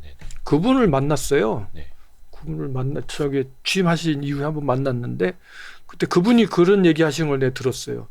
일본어를 잘 못하시는데 일본하고 외교가 되겠습니까? 그랬더니 그래도 내가 일본에 유학을 하면서 교환 유학 같은 걸 한 1년 하셨는 모양이더라고. 교환 교수. 1년. 그래서 그때 만난 친구도 있고 그다음에 통역을 통해서 얘기를 하면 됩니다라고 얘기하시길래 이제 끝났다. 그리고 뭐 1년 2년 갖고 될 얘기는 아닙니다. 그렇죠. 그러니까 예를 들어서 일본 제가 원하는 거는 제가 이 정도 돼야 되지 않겠는가라고 생각한다면 일본에서 애시당초 유학하고 일본에서 공부한 사람들 그래서 지금도 친구가 많고 일본어로 말이 거칩니다만 일본어로 사기를 칠 정도가 되는 이 정도가 언변이 뛰어나신 일본어 언변이요. 이런 분들을 키워야 되고 그런 분들 그러니까 계속 배치를 해서 키워야 되고 그렇게 해야만 그게 가능하지 그냥 통 내보내고 통역하고 되는 얘기가 아닙니다. 그런 지략가들이 외교에 가장 이제 중요한데 그렇죠. 이거를 이제 민간 분야에서 일본을 30년 넘게 관찰하신 염종순 대표님을 통해서 들으니까 그래도 배우긴 배워야겠다. 계속 뼛속에 좀 새겨야겠다는 생각이 듭니다.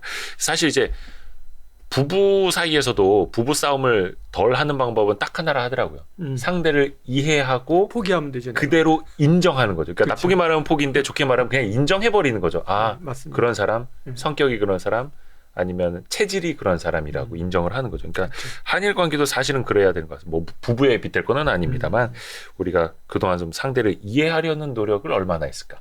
또 반대로 일본인들은 한국인을 또 이해하려는 노력을 얼마나 하고 있을까? 이걸 이제 민간 분야에서 열심히 하고 계시는 하루빨리 그 공기의 연구, 그다음에 실패의 본질 이 책이 염종순 대표님을 통해서 번역이 되길 바라면서 그때 한번 또 모시겠습니다. ecorporation.jp 대표이신 염종순 대표님이었습니다. 너무 감사합니다. 고맙습니다. 고맙습니다. 고맙습니다.